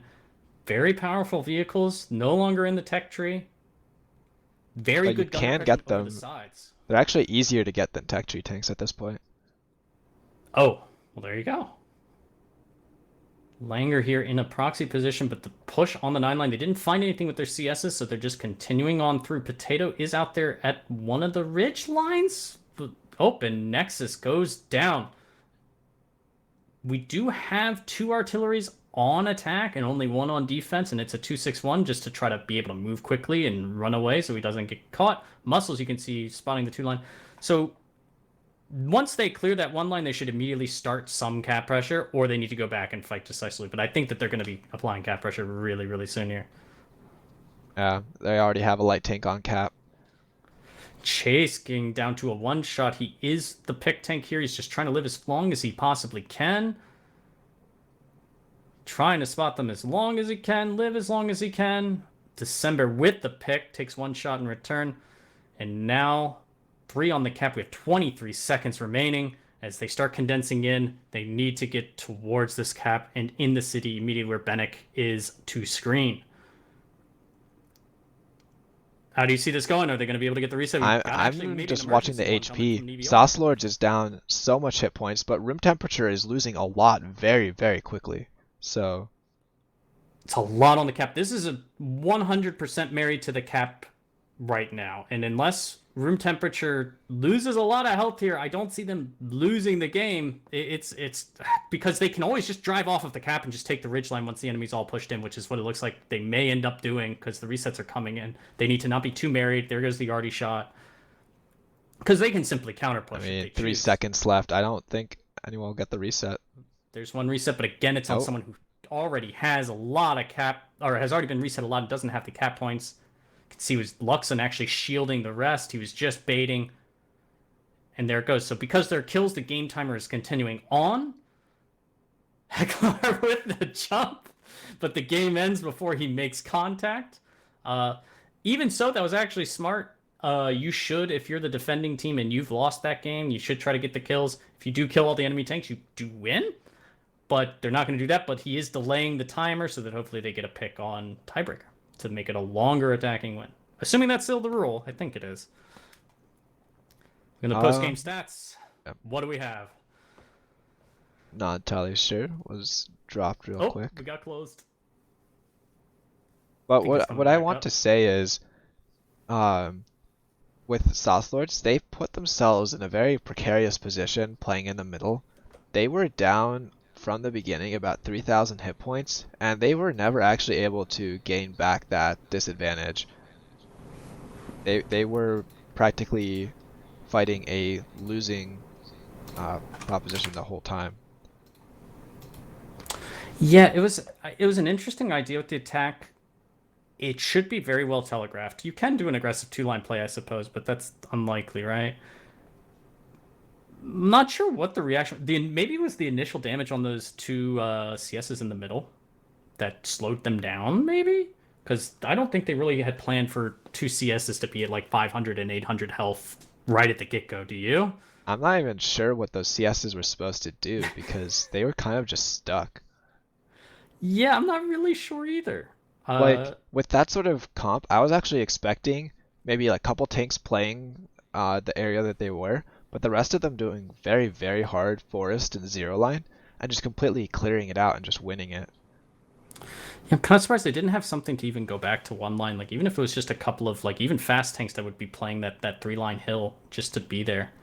It's an interesting strategy. It's not necessarily a bad one, but it definitely has kinks to be ironed out because once that the force push took so long, and then they just didn't have a good answer for the resets. They did have the artillery, but it wasn't enough to get the consistent resets. And we're going to be switching maps off of Muravanka for the evening and going to Proc. Uh, we saw things that I wasn't expecting to see on Proc last time. Do you expect to see different things from these teams? Have they been? Do you think they've been scrimming the other teams? What do you think I think we most should of the expect? teams have been scrimming each other, so there's definitely going to be a little bit of idea rub off.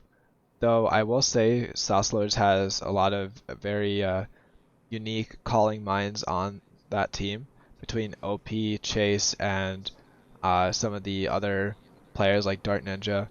They have a lot of experience with attack defense, and they also like to come up with very unique strategies to break scenarios. For example, a standard Muro defense is to go heavier and either go one side and hold or hold all the sides like we saw. Actually, I think room temperature kind of did that. But instead, they did a very unique strategy, and I guarantee they actually had a idea for what it was supposed to do. Just didn't work. Yeah, it reminded me a lot of there was a meta in the 7v7 with 113s or basically fast heavies in the middle with some bats or whatever pushing the forest. This looked like the updated 15 on 15 version with the CSs now.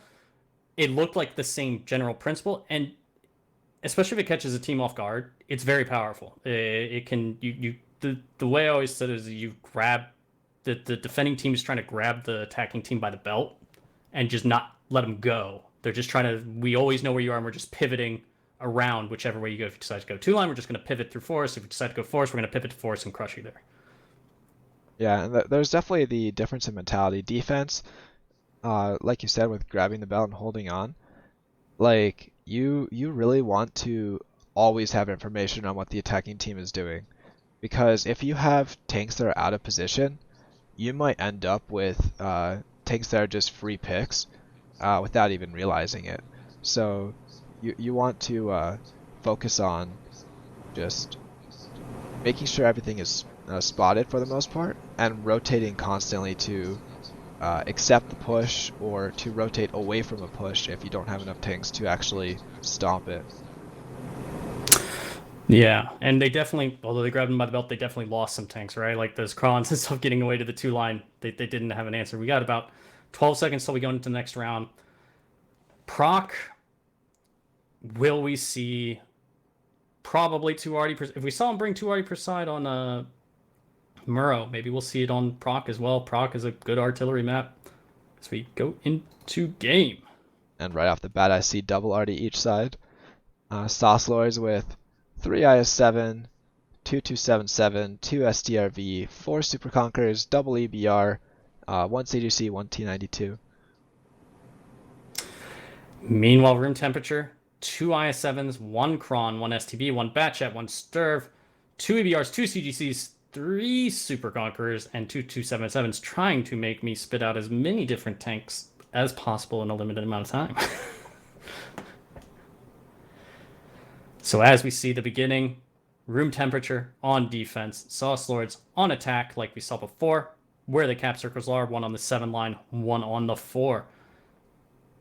What do we get from these initials? We got some mid-play, a general split from both teams. Yeah, room temperature looks like they want to hold the entire map, it looks like. Meanwhile, Sauce Lords is looking to do, it looks like a mid and 890 play. They only have, it looks like, 2 tanks going out to the 1-2 line. Yeah, and it's zoned and Luxon, so it's the 2 Sturvs? Or no, one's the Sturv, one's the EBR, I assume. Yeah, zone's in the EBR. Going to a very defensive spot in the EBR, but still. And they've got, I believe, 2 Super Conquerors there on defense, probably at A3, which is pretty strong to hold it. So again, we're seeing a similar defense to what I think we saw. Oh shoot, just forgot which team it was that did I think it. it was Best Buds that had the split defense. Yeah, the split defense. It looks similar in how they're trying to set up. Even the artillery positioning is the same, and the number I of tanks are the same, but different tank types. I am not a fan of the 6-line artillery positions. Those can be blinded extremely easily. As soon as you're hit Yes. by one, you can actually just Where fire. Bix is, you can blind it all day. It's very. I mean, I saw normal tanks get blinded there, not just artillery. You can. There's a little crevice in a very specific spot that you can sit in a Super Conqueror, and you are hull down, and you can blind A6 all day. Yeah, what was telegraphed just from the compositions from the beginning is this is going to be a slow match. Double RD both sides, even the STRVs, especially from the attack, double STRV, which definitely makes you think slower, more methodical, instead of a mid pod, 10 tanks on one side. Yeah, because I mean the Sturvs, like you said, the 2 artillery, and even the Super Conquerors to an extent. The Super Conquerors aren't super fast. So although they have some IS-7s and 277, I think it's 1277. It's not enough to threaten an immediate 2-line push, right? No, the defense is quite slow, and they're actually very light for half their team, which just does not mean they're going to be pushing. If you saw like 10 277s, you'd expect a hard push. But having, was it 1 batch chat and 1 STB or 2 batch chat? I think it's an STB and a batch chat and 2 EBRs. You're just not going to push with those. So you're right about this feeling out. It feels like the first Murrow round again. They're all just maybe trying to not make a mistake as much.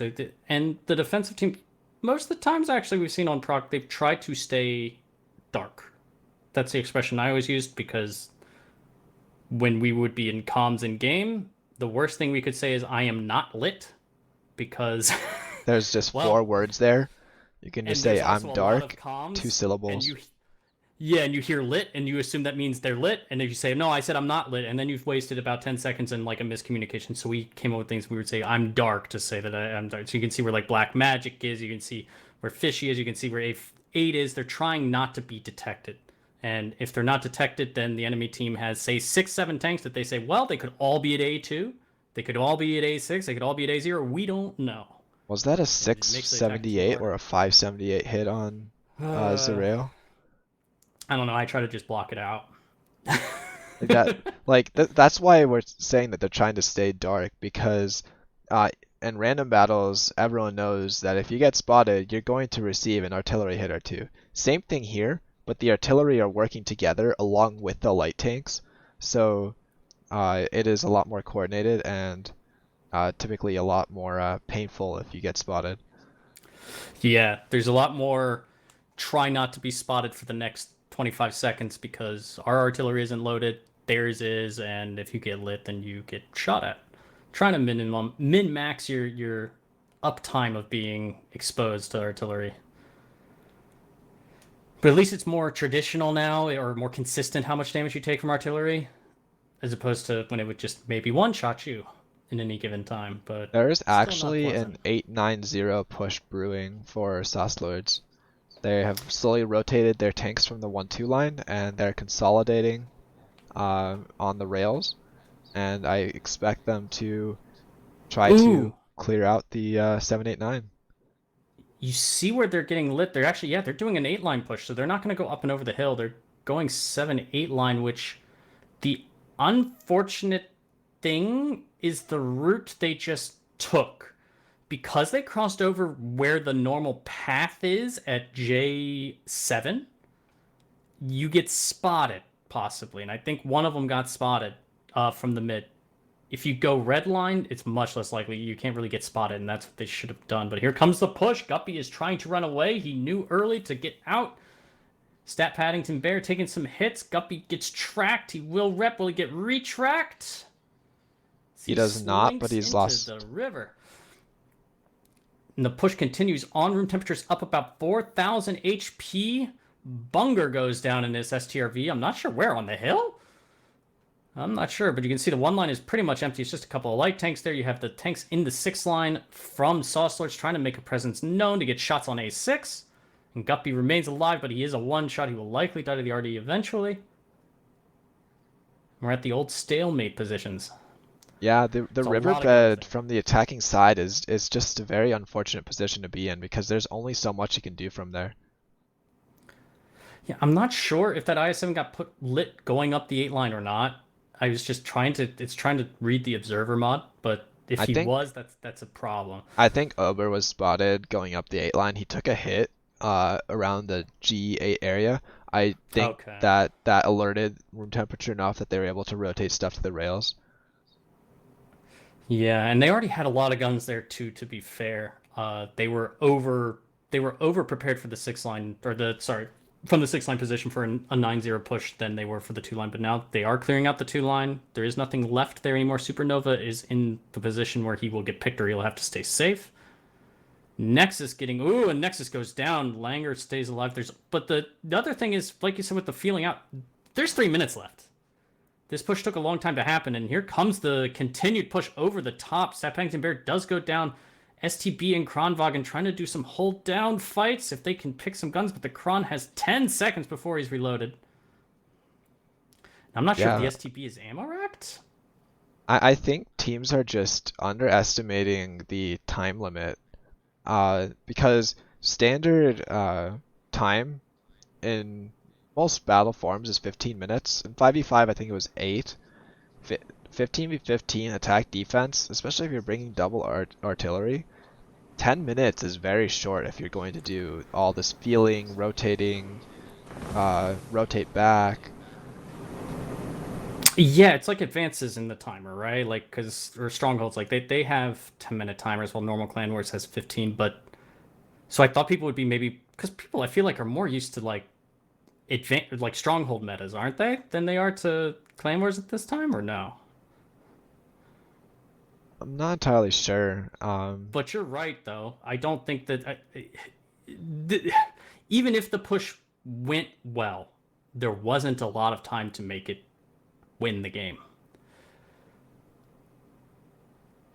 And that was one thing we saw from the first round. We saw decisive pushes early, for better or worse. you know, if you're gonna win, you're gonna win. You're not gonna have that lackadaisical thing. But I mean, on some of these maps, it's not easy to always be able to instantly push. Like Proc is not an easy map to push immediately. There's a lot of risk involved. So you can see the HP is still pretty even. Yes, Sauce Lords is down, but not by a lot, not by a insurmountable amount. I think just the double RD composition slow the game down so much that if you make a slight mistake, you're just going to run out of time. You don't even have the ability to make up for it. Yeah. Because the Yeah. HP is very It even, but limits they you. only have 37 seconds left.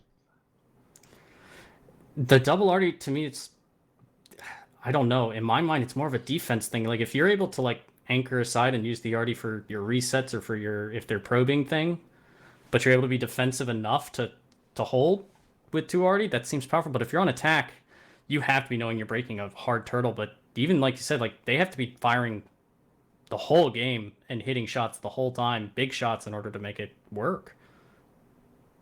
You just run out of time. You can see Sauce Lord's up HP now, but with 4 seconds remaining. It's just not enough. But it was a good attempt, and it was a Yeah, good push I'm when they hemmed actually it on the 8 like line. 890 pushes are good in theory, but once you get stuck in that riverbed, you lose so much hit points trying to push out of it. Mm-hmm. It's how do you deal with those guys on the island otherwise, right? I don't know. I don't know if you can.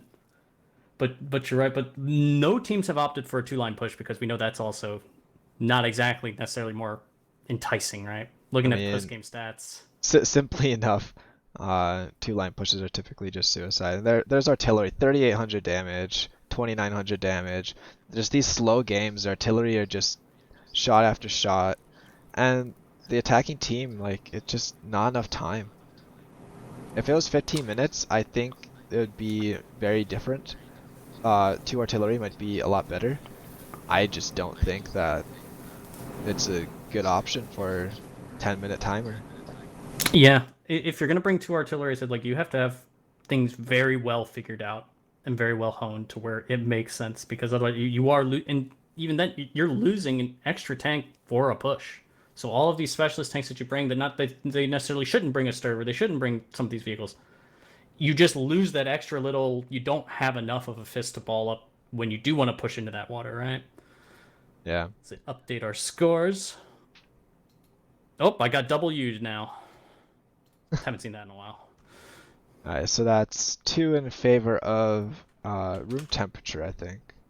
Yes. I have to make sure Yeah. because my scorecard is inverted. Yeah. Not to mess that up. Yeah, it's 2-1 room temperature. They lead Sauce Lords, and we have one more match on proc. Yeah, we've seen these matches played earlier, and I mentioned it before. Completely, some similarities, right? Like that split defense, but some completely difference in terms of the attacks earlier were very decisive and very we're going for this and went a lot faster. In these matches, a lot slower. Yeah, and I think it's more comp driven than actually um, strategy. It just automatically is slow just from the tanks that you bring. I'm also getting slightly distracted by my chats. Oh yes, chat. Hi chat. How are you guys doing? I just decided to switch slides again, and now I've got me and I've got you. I'm not the chroma keyed one, but hey, it's better than 2 yous. I don't want 2 yous. I want 2 me's or 1 and 1. Thank you guys for dealing with the technical difficulties tonight. Just slightly It's the biased. first night. Yeah, we're not on a delay or anything, so we're able to interact with chat, but we are very busy. We've got about 2 minutes till this next round. Hope you guys are enjoying this. Our feed is delayed, so no, the players cannot view the stream in real time. These matches did happen before, but us talking to you right now, I can read your chat right now. I can see PB&J saying, Jerm and I is the worst streamer ever. Thank you, PB&J. Appreciate it. This is why we don't have a delay, so that we can have these types of lovely interactions. There was an interesting message. It was like waiting to see me say, reporting live on the scene, 0 for Master League. Back to you in the newsroom, Jerm. Oh, can we do the traffic helicopter noises? Oh, the like Thump, thump, thump, thump. It looks like Artie. It looks like Artie. It looks like Artie in the rest of these matches. Chad, I'm sorry. It's gonna be painful, side of stun. But yeah, we'll be doing 2 matches every Monday, Wednesday, Friday here. It'll be the 2 of us, unless for some reason one of us is, you know, in a hurricane or something. We should be here. Got a lot more matches to go this season. These are only the first 2 of the season, and I believe there are 2 simultaneous ones as well. So by the end of tonight, there will have been 4 matches. Right, and they won't always all be streamed. We'll always be streaming at least 2, and sometimes Hitman is streaming one of them tonight, or I think they're streaming both. So I think all the Masters League matches will be streamed. There will be simultaneous ones on Mondays. I think Wednesday and Friday are exclusively single games at a time, or single matches at a time. Okay, yeah, I was unclear on what exactly the schedule was because I know they had a lot they were trying to do. They were trying to stream, I believe, the other. Oh gosh, we have 5 seconds till we go into game. We got one. Gonna make sure that I don't miss this as we get ready. It's a 2-1 score. Room temperature, maybe getting a little hot. In their attack on Proc, leading, they are bringing one IS-7, 1 Batchat, 4 Object 277s, 2 Super Conquerors, another Batchat at the bottom, T92 CGC, 2 EBRs, Sturv, and a Leo. And on Saucelars, they're bringing in STB, an STRV, 2 ABRs, a Manticore, 2 Artillery again, 2 CS, 2 Super Conquerors, 3 277s, and a IS-7. They're just going to bring every tank there is. Yeah, it's not fun calling that out. As you're trying to not miss them. You can see the CS knocking down some houses at the beginning. Just making a nice little wreck of things. Actually, knocking down those houses is not a bad idea for the defending team to do, because they want to make sure that if the 2 line is pushed, that their guys at A6 have shots at the guys pushing in on the 2 line. That's a very hard A9 push right off the bat from room temperature. A hard 2 line defense. So Al doing a very aggressive run, and he's like, yeah, I know there's an EBR here, but I need to make sure there's not any other bad guys. And gay guys, green light, green light, green light. They aren't in the river. They aren't in the river. Let's go, go, go, go, go, go. And he only spotted probably 1 or 2 tanks up here, tops, right? Maybe he didn't see the Sturv, but he probably saw the Super Conqueror. And the other one is trying to get out. Major is running. The 2 line push is happening from Sauce Lords simultaneously. Zoned will get out. Potato will most likely die. But they were able to... So this riverbed that's been fought over tooth and nail by every other team and bled out for, room temperature got for like 2 shots of damage. Yeah, I think the idea here is to split it down the rails instead of trying to split it down like the E and F line. Because if you notice, Saucelars has taken the entire 1-2 line, and it looks like they're trying to clear out the 4, 5, and 6 as well. Ooh, zoned, going down to a 1-shot. Will he make it over? He does make it over. He's not out of complete safety yet. Could get artilleried.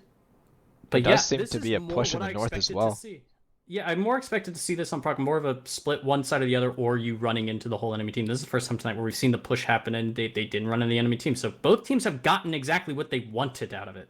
And Nexus leading the charge over. They're going over. They're trying to focus Major down. Who gets set on fire and is just stuck there. Shot.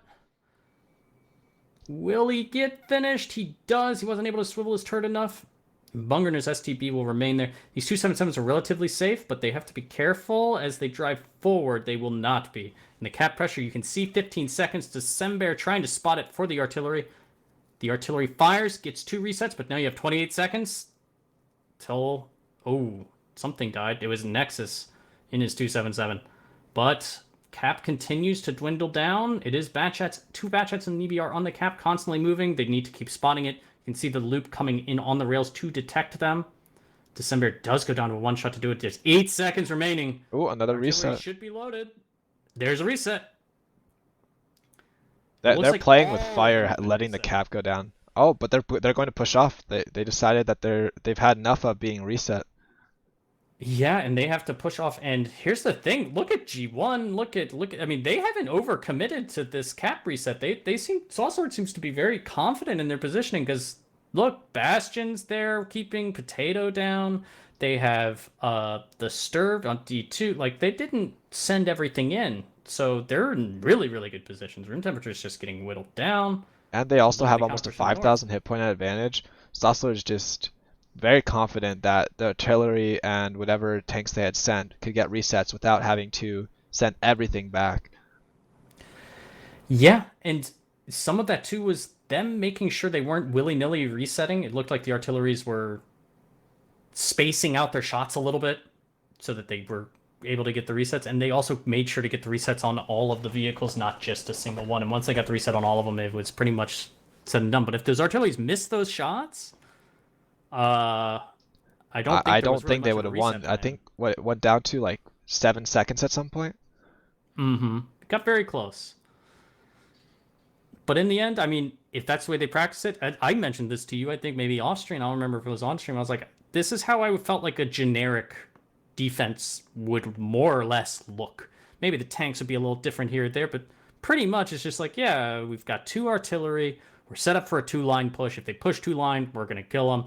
If they try to go for the cap, we've got the resets. And if they're able to do that, then it just seems like the standard defense that I envisioned for Proc on this map. Because it's the one thing you couldn't do in 7-on-7 because you didn't have 15 tanks. Yeah, and I'm actually curious. There is something to be said for a defensive 7890 take and then just holding the rails because I feel like the one cap is even easier to artillery out.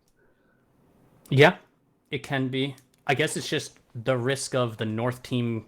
Can they take that side with the hill there? Maybe they can. If they have the right comp, maybe they can. Especially if the enemy team doesn't go there. I expect we'll see some teams try it for sure. Especially with Certainly will the keep people season. off guard. Like you had said earlier, like they're going to have to change the strategies or otherwise there will be counter strats because all of this has been streamed and they will be able to go back and see what was done and how things actually worked. No one able to really get things going for oh, let me change the score.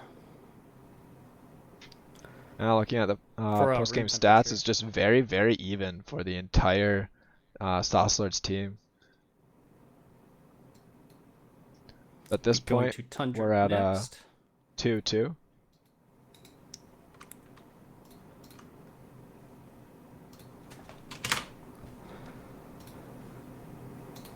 There we go. And hey, I got the correct cameras to pop up this time, so I'm chroma keyed.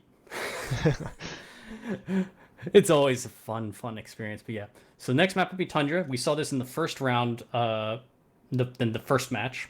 Uh, Very aggressive play. What we described earlier is awkward feeling map. These spawns, you described them before.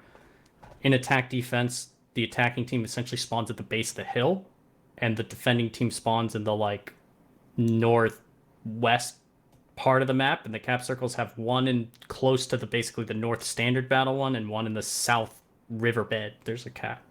Uh, Very small map, very punishing map, and not a lot of flexing really able to be done. Yeah, I do not expect double artillery on Tundra. I just don't. It will be, I think the matches will be, or the battles will be slightly faster this match. Um, though I don't know. These teams are a lot more careful, thought out, and instead of, just pushing, they kind of sit and actually take in information before doing something with it instead of proactively doing something. Yeah. Earlier we saw the aggressive north push from the defensive team. I believe it was Wally's team that did that play with a bunch of 277s and super conquerors in the middle. That worked really, really well. Uh, but yeah, just a lot of heavies will be played. Maybe a light tank each side, an EBR on each side, maybe a Bat Chat or maybe a Leopard or STB. We saw Kronwagens used in some of those very hold downy spots. There are several of them, so very common tank to be seen. But usually a backbone of Super Conqueror, 277 or Russian Heavy and Kronwagen. Wouldn't you say? That's probably what we should expect to see on this map most of the time. Maybe IS-7s as well. It's I Russian think Heavy. it'll be lots of combinations of heavy tanks. I think there isn't much of an argument for medium tanks. If it was reward tanks, 907s might be an option. Actually, we should mention that for those, I did see a couple questions in the chat about it. Reward tanks are not allowed. This is tech tree exclusively. Collector's vehicles are included, so 113, 62A, and 30B, because those were in the tech tree, but only tech tree vehicles. That means no 260s, 279s, chieftains, all of that sort of thing. Yeah, and otherwise we would see very different with 279s and chieftains and 907s in particular. It really adjusts the meta a lot, and some of these strategies may not be able to really be, because of that, aren't really to be used in standard clan wars type things. And sorry, Jack, about calling it Wally's team. I was thinking Wally's in the Arty, right? So, but we did see Ox in the Arty as well, and that was, you know, a sight to behold. I'm sure he did top damage. But anyway, we got about 30 seconds. It is 2-2, so it's the midpoint of the match. If you go down 2, it's not all over, but it's partially over. After this, what was the last map? Steps. Steps. Okay. And this map, I mean, well, we haven't seen it go 1-1 yet. I don't know if it's a stereotypically 1-1 match or map yet. In 3v3 and stuff like that, it was very much a 1v1 match. We'll see in 15 on 15. We're seeing those 113s again. Yes, we are. Room temperature bringing an IS-7, 2 Kronwagens, for the 4 277s or 5 CGC, 2 Bats, and 3 or 4 Super Conquerors. And what about Sauce Lords? So they're bringing 4 113s, 3 IS-7s, 2 277s, 2 Super Conquerors, an STRV, an EBR, and 2 CGCs. Again, a wide variety of vehicles, which makes me think they have specific things in mind. And 2 artillery on attack. Oh, the attack is doing a north play. This is the first we've seen this. You're right. Still sending the couple tanks split to the south to likely just hold. The Super Conquerors at H6 usually were very powerful. We saw that a lot previously. There's a lot of good angles there. But yeah, once you kind of decide where to go at the beginning, it can be hard to flex. But the defensive team going heavy south. Which is an interesting choice because of how far away the one cap is from where the majority of their forces are. Yeah, they have those couple of token tanks there, right? And they're starting to spot people. They spotted Stat Paddington Bear. Zoned is here at this popular position where we've seen 277s play. Hold down. Just as a tripwire, but he did, take 2 pens. That second one I think was through the turret. I think 2 of them were through the turret. Oof, that is unlucky. It can be done. Just need to roll well. I think he's actually angled down slightly. Ooh, that could be rough. So he right now just needs to, well, yeah, doing damage is nice, but not take another hit. He's pretty much already safe there. But, you know, never say never. There's another big roll. 549 on zoned, and he has an IS-7 behind him at this point. Yeah. He's going to get picked here soon. That's an ammo rack. Okay. Well, you know, at least Muscles didn't have to pay extra for the next shell. Got to save a little credits.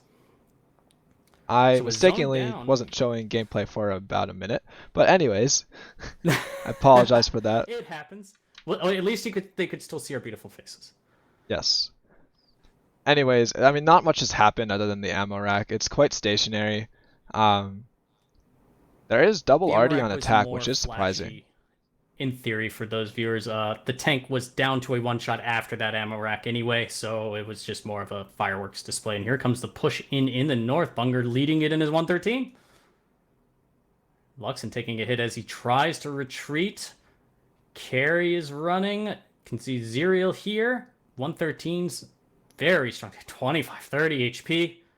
So beefy, so good at absorbing shots, so good at being just solid all-around vehicles in this mode. Both teams are extremely split. It's going to come down to which team uses their overmatches more efficiently. Saucelords has an overmatch in the north. Carry goes down very quickly. In the south, room temperature is trying to keep pushing. We'll see how long Saucelords can hold the south. But at this point, Saucelords is trying to win the north. Big artillery hit. Yeah, their plan is to win the north and then I assume apply cap pressure afterwards, but there's not going to be really time for cap pressure now. It's more just they need to find things and kill them, and they're trying. Here comes the push. It's to go get those bat chats, ignore Nexus, ignore Owl, and keep going. Get the bats, keep going. Meanwhile, here's the south push. You can see them coming in on Bix. He continues to fire. He's focusing down. Look at that. That was perfect. He didn't turn his turret for stored. He's just focusing down the gun that is low, and Super Conquerors are premium targets if he can. But he just needs to make sure he gets out another shot before he inevitably meets his demise. Finishing the crown would be good. Very nicely done. Yeah, and in this case, Saucelords' south was able to hold longer than room temperature's north. And Saucelords has just basically won the entire map all at once. Yeah, it's there's a big side and a small side typically. And this one, Saucelord's big side was north, room temperature's big side was south. They each had the small and the opposites, and it was who can kill the overmatch first and the most efficiently. And Saucelords answered that question by killing the North incredibly efficiently, one by one, starting with the 277, then the Conqueror, then the Batchats. Each one not really getting punished in between. October style points, good jump. And we just have Logie Bear remaining. That's very dirty. 3 marked artillery gun barrel. It is. What I do find intriguing is that... Can we get a censored thing on the stream? Yeah, just blur out the gun barrel. And look at Tedster. Can we get Tedster banned already? Look at that team kill. Unsportsmanlike conduct in his artillery. What is interesting is that the attack brought 2 artillery and still hard pushed. That's actually a really good point. Because when I saw those 2 artillery, I went, I secretly kind of went, oh, they're not going to push. But they did, you're right. And there were so many tanks committed in that south, and you made a good point. It's so far out, and they're just everywhere's uphill once you commit down into that K1 corner. Their artillery did practically nothing. It's a good misdirect. 600 for OP, Ted did only 1800. Meanwhile, Logie on the other team on room temperature did almost 4,000. Jesus. That is a lot. But 3 goose eggs, potatoes, owned, and carry, that's not good. Not that even if they got out a couple shots each, it's probably not going to change anything, but... I think where Logie got all those shots out was on the north push. All those heavy tanks were stacked very close together. Yeah, that would make most sense, that those 113's pushing. But a very well-executed push. It had multiple phases to it. The first push after the 277 was dead, then getting the Super Conqueror, then getting to the next ridge, then figuring out what was there, then pushing the Batchats and ignoring the 277s until last. Very, very well done.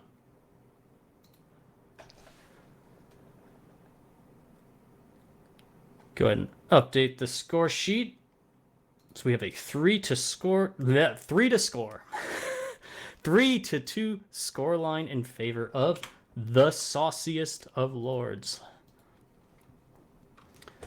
So one more round on Tundra.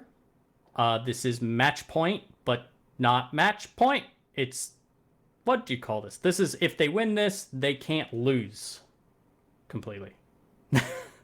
With this, still have a guaranteed point. Yes. Win this and they guarantee the result. They would guarantee a point. Yes. It's point.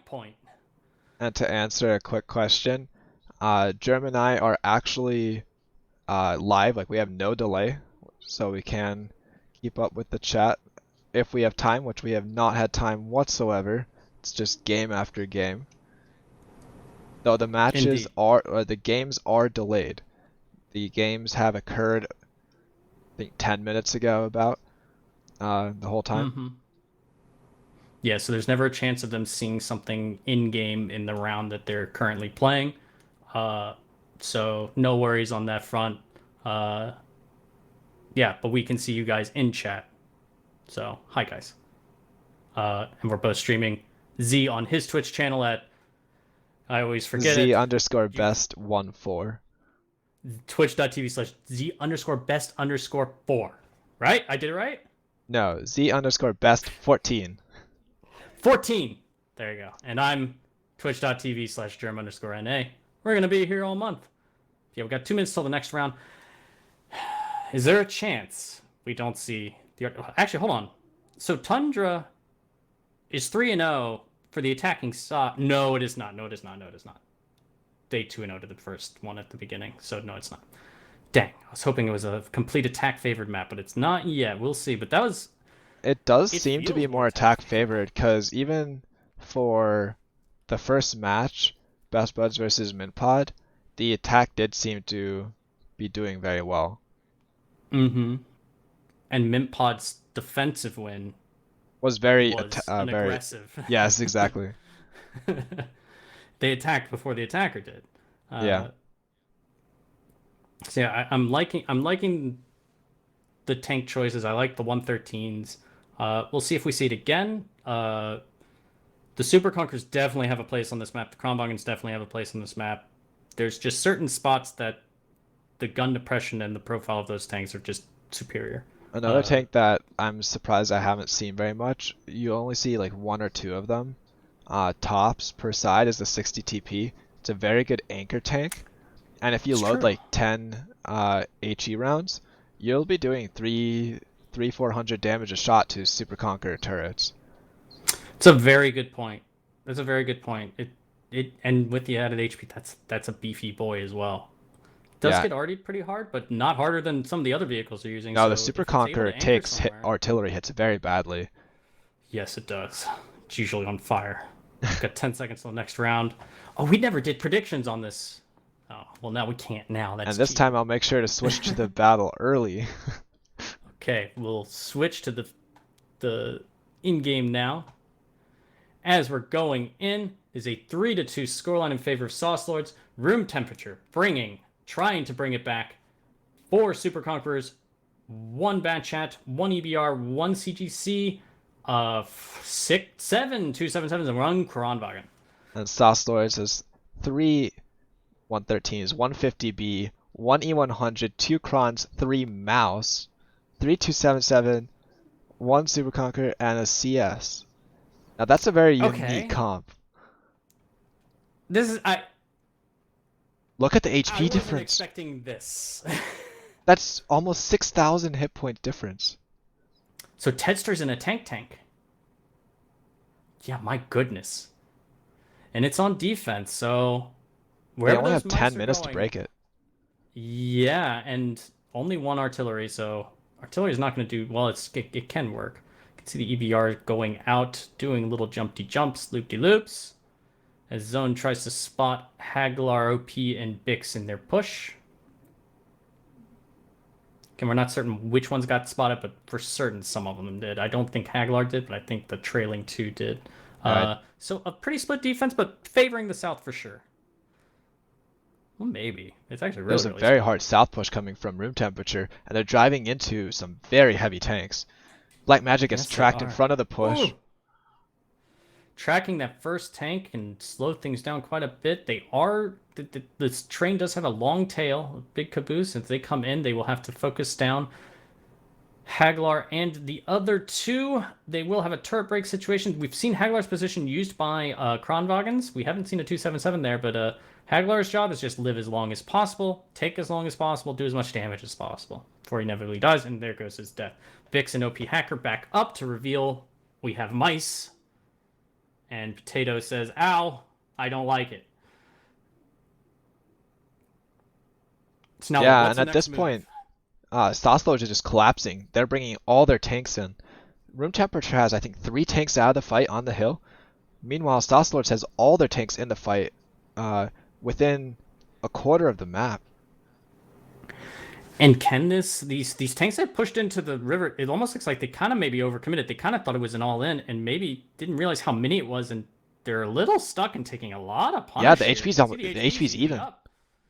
Because Accidentally and Sebastian are stuck. That spot is just kind of a death trap once they get in there. It's that feeling of trying to help your friends over there, but there's no destination, which works really well. And down goes Here's a very Kron. heavy push with Mouse and E100.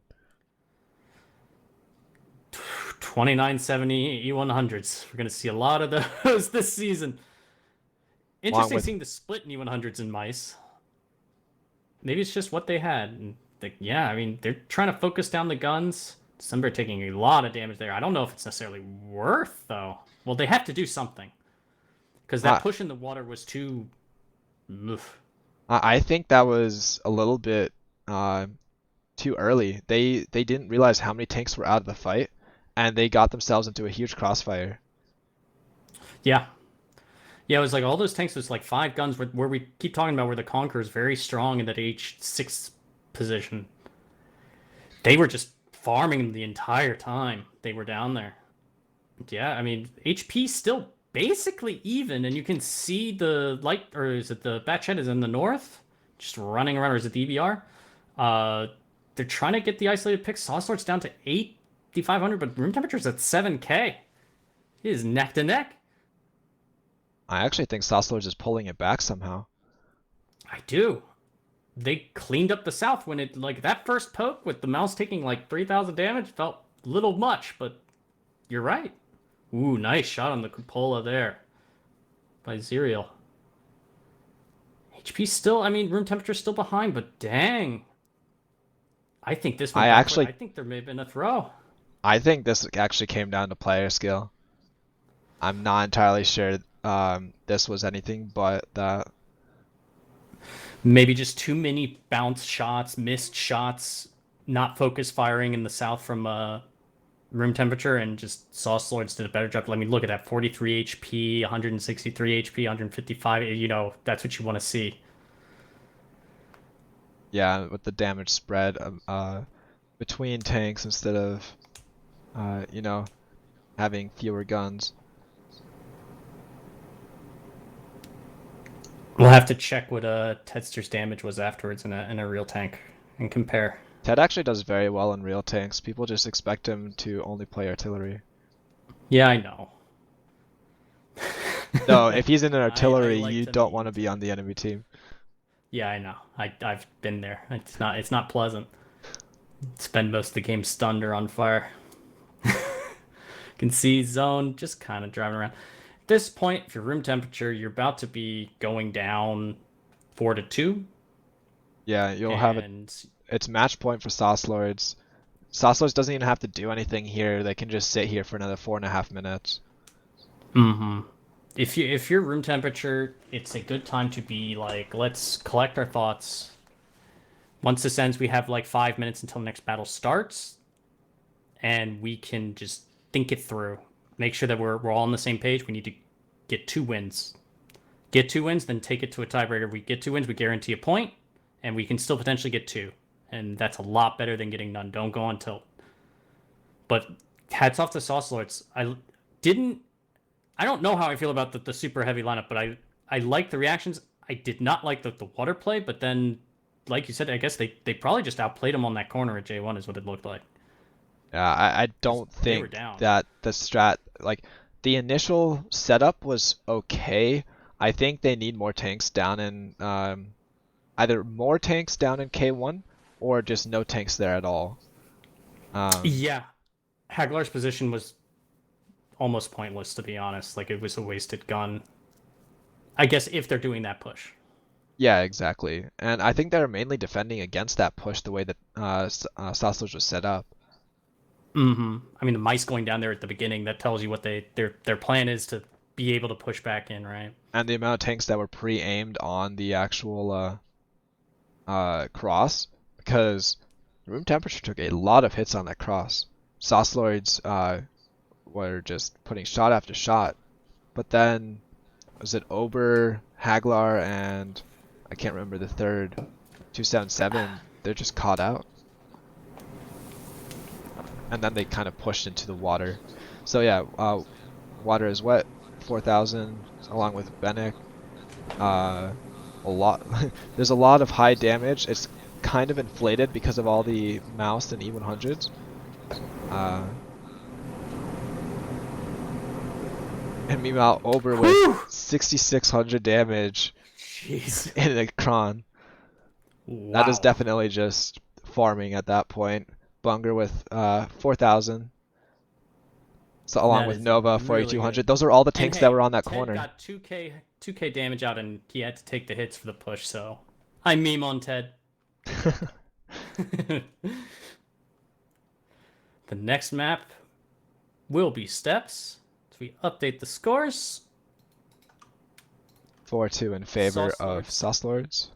Yep, they have guaranteed the point. Winning gets you 3. Winning a tiebreaker gets you 2. Losing a tiebreaker gets you 1. Losing altogether gets you absolutely nothing because you lost. You gotta win if you want points, or not lose outright. But yeah, steps. We only got to see 1 round on steps in the first match today. We didn't get to see 2, so then we saw it played very, very slow by teams that have been playing very, very fast in all previous rounds.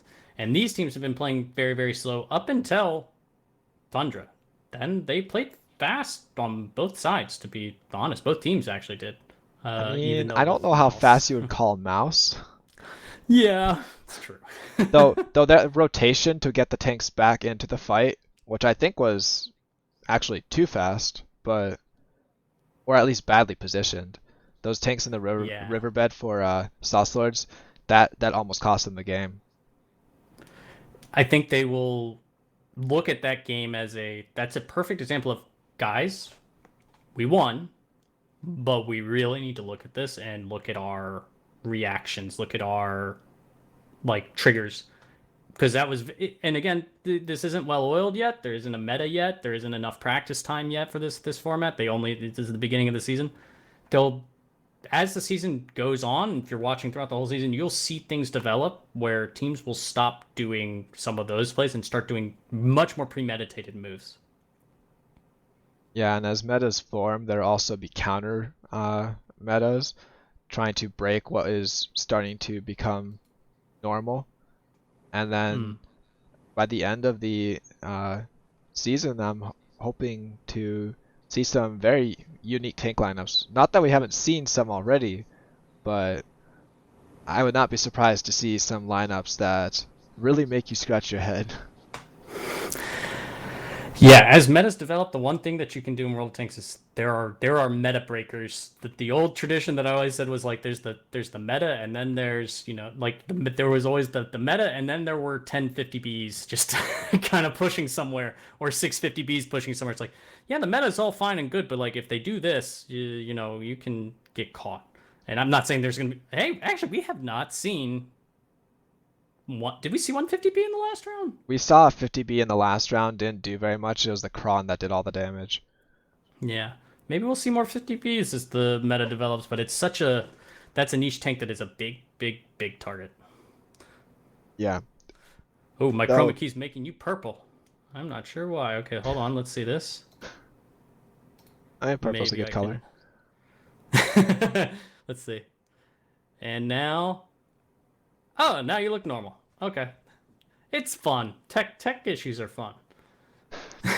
And of course, this is the first time this league that we are uh, casting, so there will be some small issues to iron out.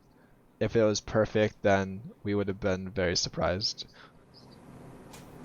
Yeah, it's things are going to be changing throughout the whole way, and I hope you guys are enjoying it. The players are, I'm sure, enjoying it, and they're enjoying the game.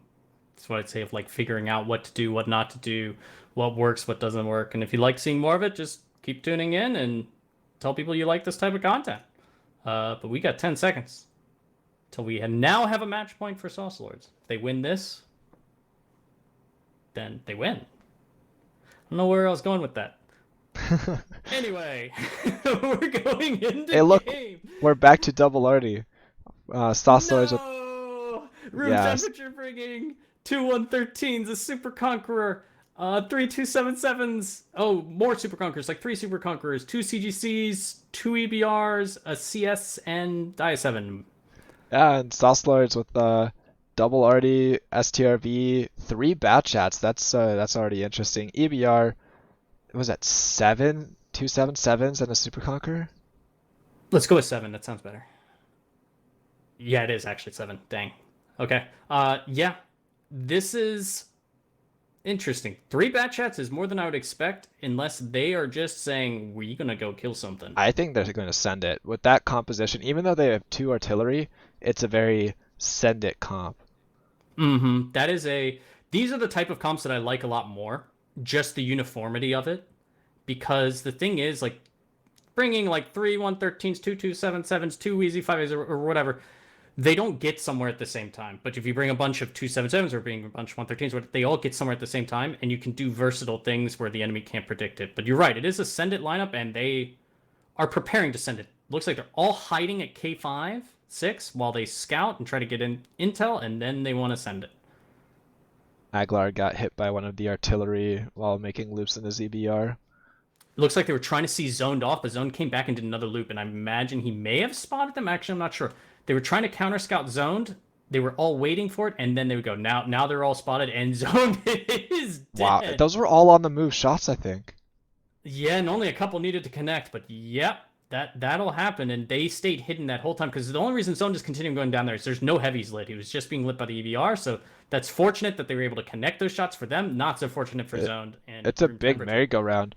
Room temperature has their main force like back at almost the spawn of Sauce Lords. Yeah, everyone's running around clockwise around the map. Potato Chase is there to try to get some resets, but there can be a lot of cap pressure very quickly. There are 2 artilleries to get the resets, but we'll see. And you can see Muscles getting out. Will they all get out in time? They are going to leave a couple guns there, I believe, at K4. The Bats are trying to get random shots on so that they can then force clip and be running.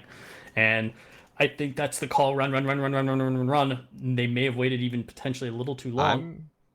I'm surprised they haven't put anything on cap yet, on the 2 cap. It looks like they're just pushing around on the low ground and just trying to get to A6, but you're right, yeah, they're just getting some of the pressure started. Because this is time that the artillery is going to be shooting at their south instead of on the cap. Yeah, this is I'm not so sure where this is going. You're right, it is very slow. It's still very tricky for room temperature to push this, but they can push it because the K-line doesn't have but so many shots on this approach, and they have to expose themselves as they push over where Black Magic is already hit in on Zerial a lot louder than it actually did, but it was still about 400 damage. So they continue to go through. Zerial making the right play and pushing forward. You see there's no one at J2, there's no one at K3 to back up the push, so his choice is to go forward. Make them turn their turrets 180 degrees and deal with him. And that's not pleasant to do because Black Magic now has his butt to the enemy. The entire has to kill him. Match has been like flip-flopped on the map. The attacking team has taken the whole defensive side and the defensive team has taken the whole attacking side. And that means that 10 seconds. Yeah, the cap is... There's no eyes. Here comes the eyes from Stort. He will die before spotting all of them. He already takes the shot. He does get the resets, but is it enough? That was seconds. All the tanks.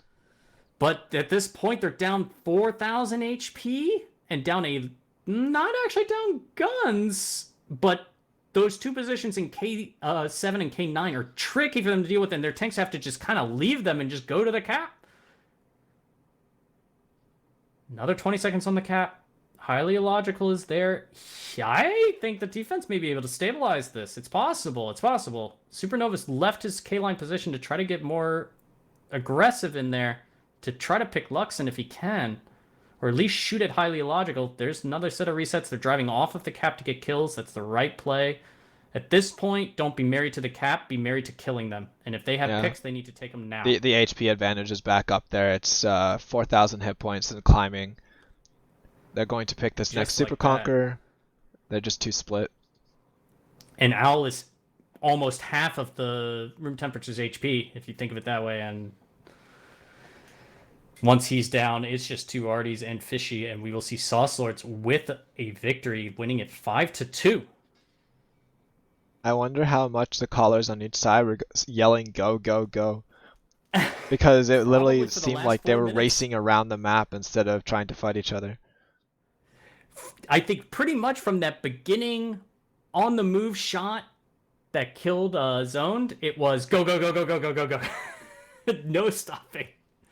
Both teams are in panic mode. Zone going down really lost them a lot of vision, a lot of presence in the south to where they know exactly where the enemy's moving. And you saw that they had to just push around two line, and it took a very long time to do. But that was a very entertaining match. That was probably actually the most entertaining match of the whole night, to be honest. Yeah, That I was a would agree with fantastic you. one. Looking at the post-game stats. With 4100 damage, he was the last Super Conqueror alive. I like that the bat chats actually did quite a bit for South Lords. Yeah, it looks like they each got like one or two shots out at the beginning of that push, and they all were able to get out. And two of them got up on that K line, and yeah, I think they were instrumental in that battle. That whole end game scenario. Once you Yeah, go down a few, all the just bat having a hit chats squad did of more than bat 3000 chats. damage. Yeah, and Nova, Muscles, and Dark Ninja are three very, very good players. Very good players. Very good bat chat And players, yes. yeah, they're the ones you would want to be playing the bat chats. They have to, yes, there's the caller making decisions and all that, but they are smart enough to read the map and read their own instincts at certain points and know that they should have the freedom to do that from the caller, from OP or who's calling? Is it OP? Um, I think it's depending on the map. Uh, Oh, okay. the OP is definitely calling some. Chase, who's Bunger, in game. Or Mm. Tank Destroyer 590, Chase 590. He's gone by a lot of nicknames. I'm going to pull up the webcams one more time. No, I'm not. It's both of you, so I'm going to disable it and try again. Hey, now it's each of us. Nice. Okay, so final score 5-2 in favor of South Lords. Both matches tonight ending with a score of 5-2. And both matches having a lot that honestly didn't expect. I expected a little bit more defensive on some of them, but I liked a lot of the aggressive plays. I actually liked a lot of what I saw on steps, even though we only saw a couple of games on it. Muravanka, I don't think any single game went like any of the others. They all were different.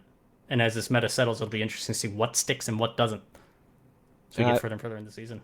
I do think Muro and Tundra are going to have some of the more unique strats. I think Proc and Steps we're going to see metas be defined pretty early on. Yeah, I think you're right, especially about Proc. Proc is there's only but so much you can do on Proc to surprise an enemy. But yeah, so I guess this is the end of the stream. Thank you guys for watching. Again, sponsored by Simply NUC. They're up there on mine, or maybe over to the side on I yours. think mine is up as well. His is up as well. Oh, hold on, as I go backwards this way. Yeah.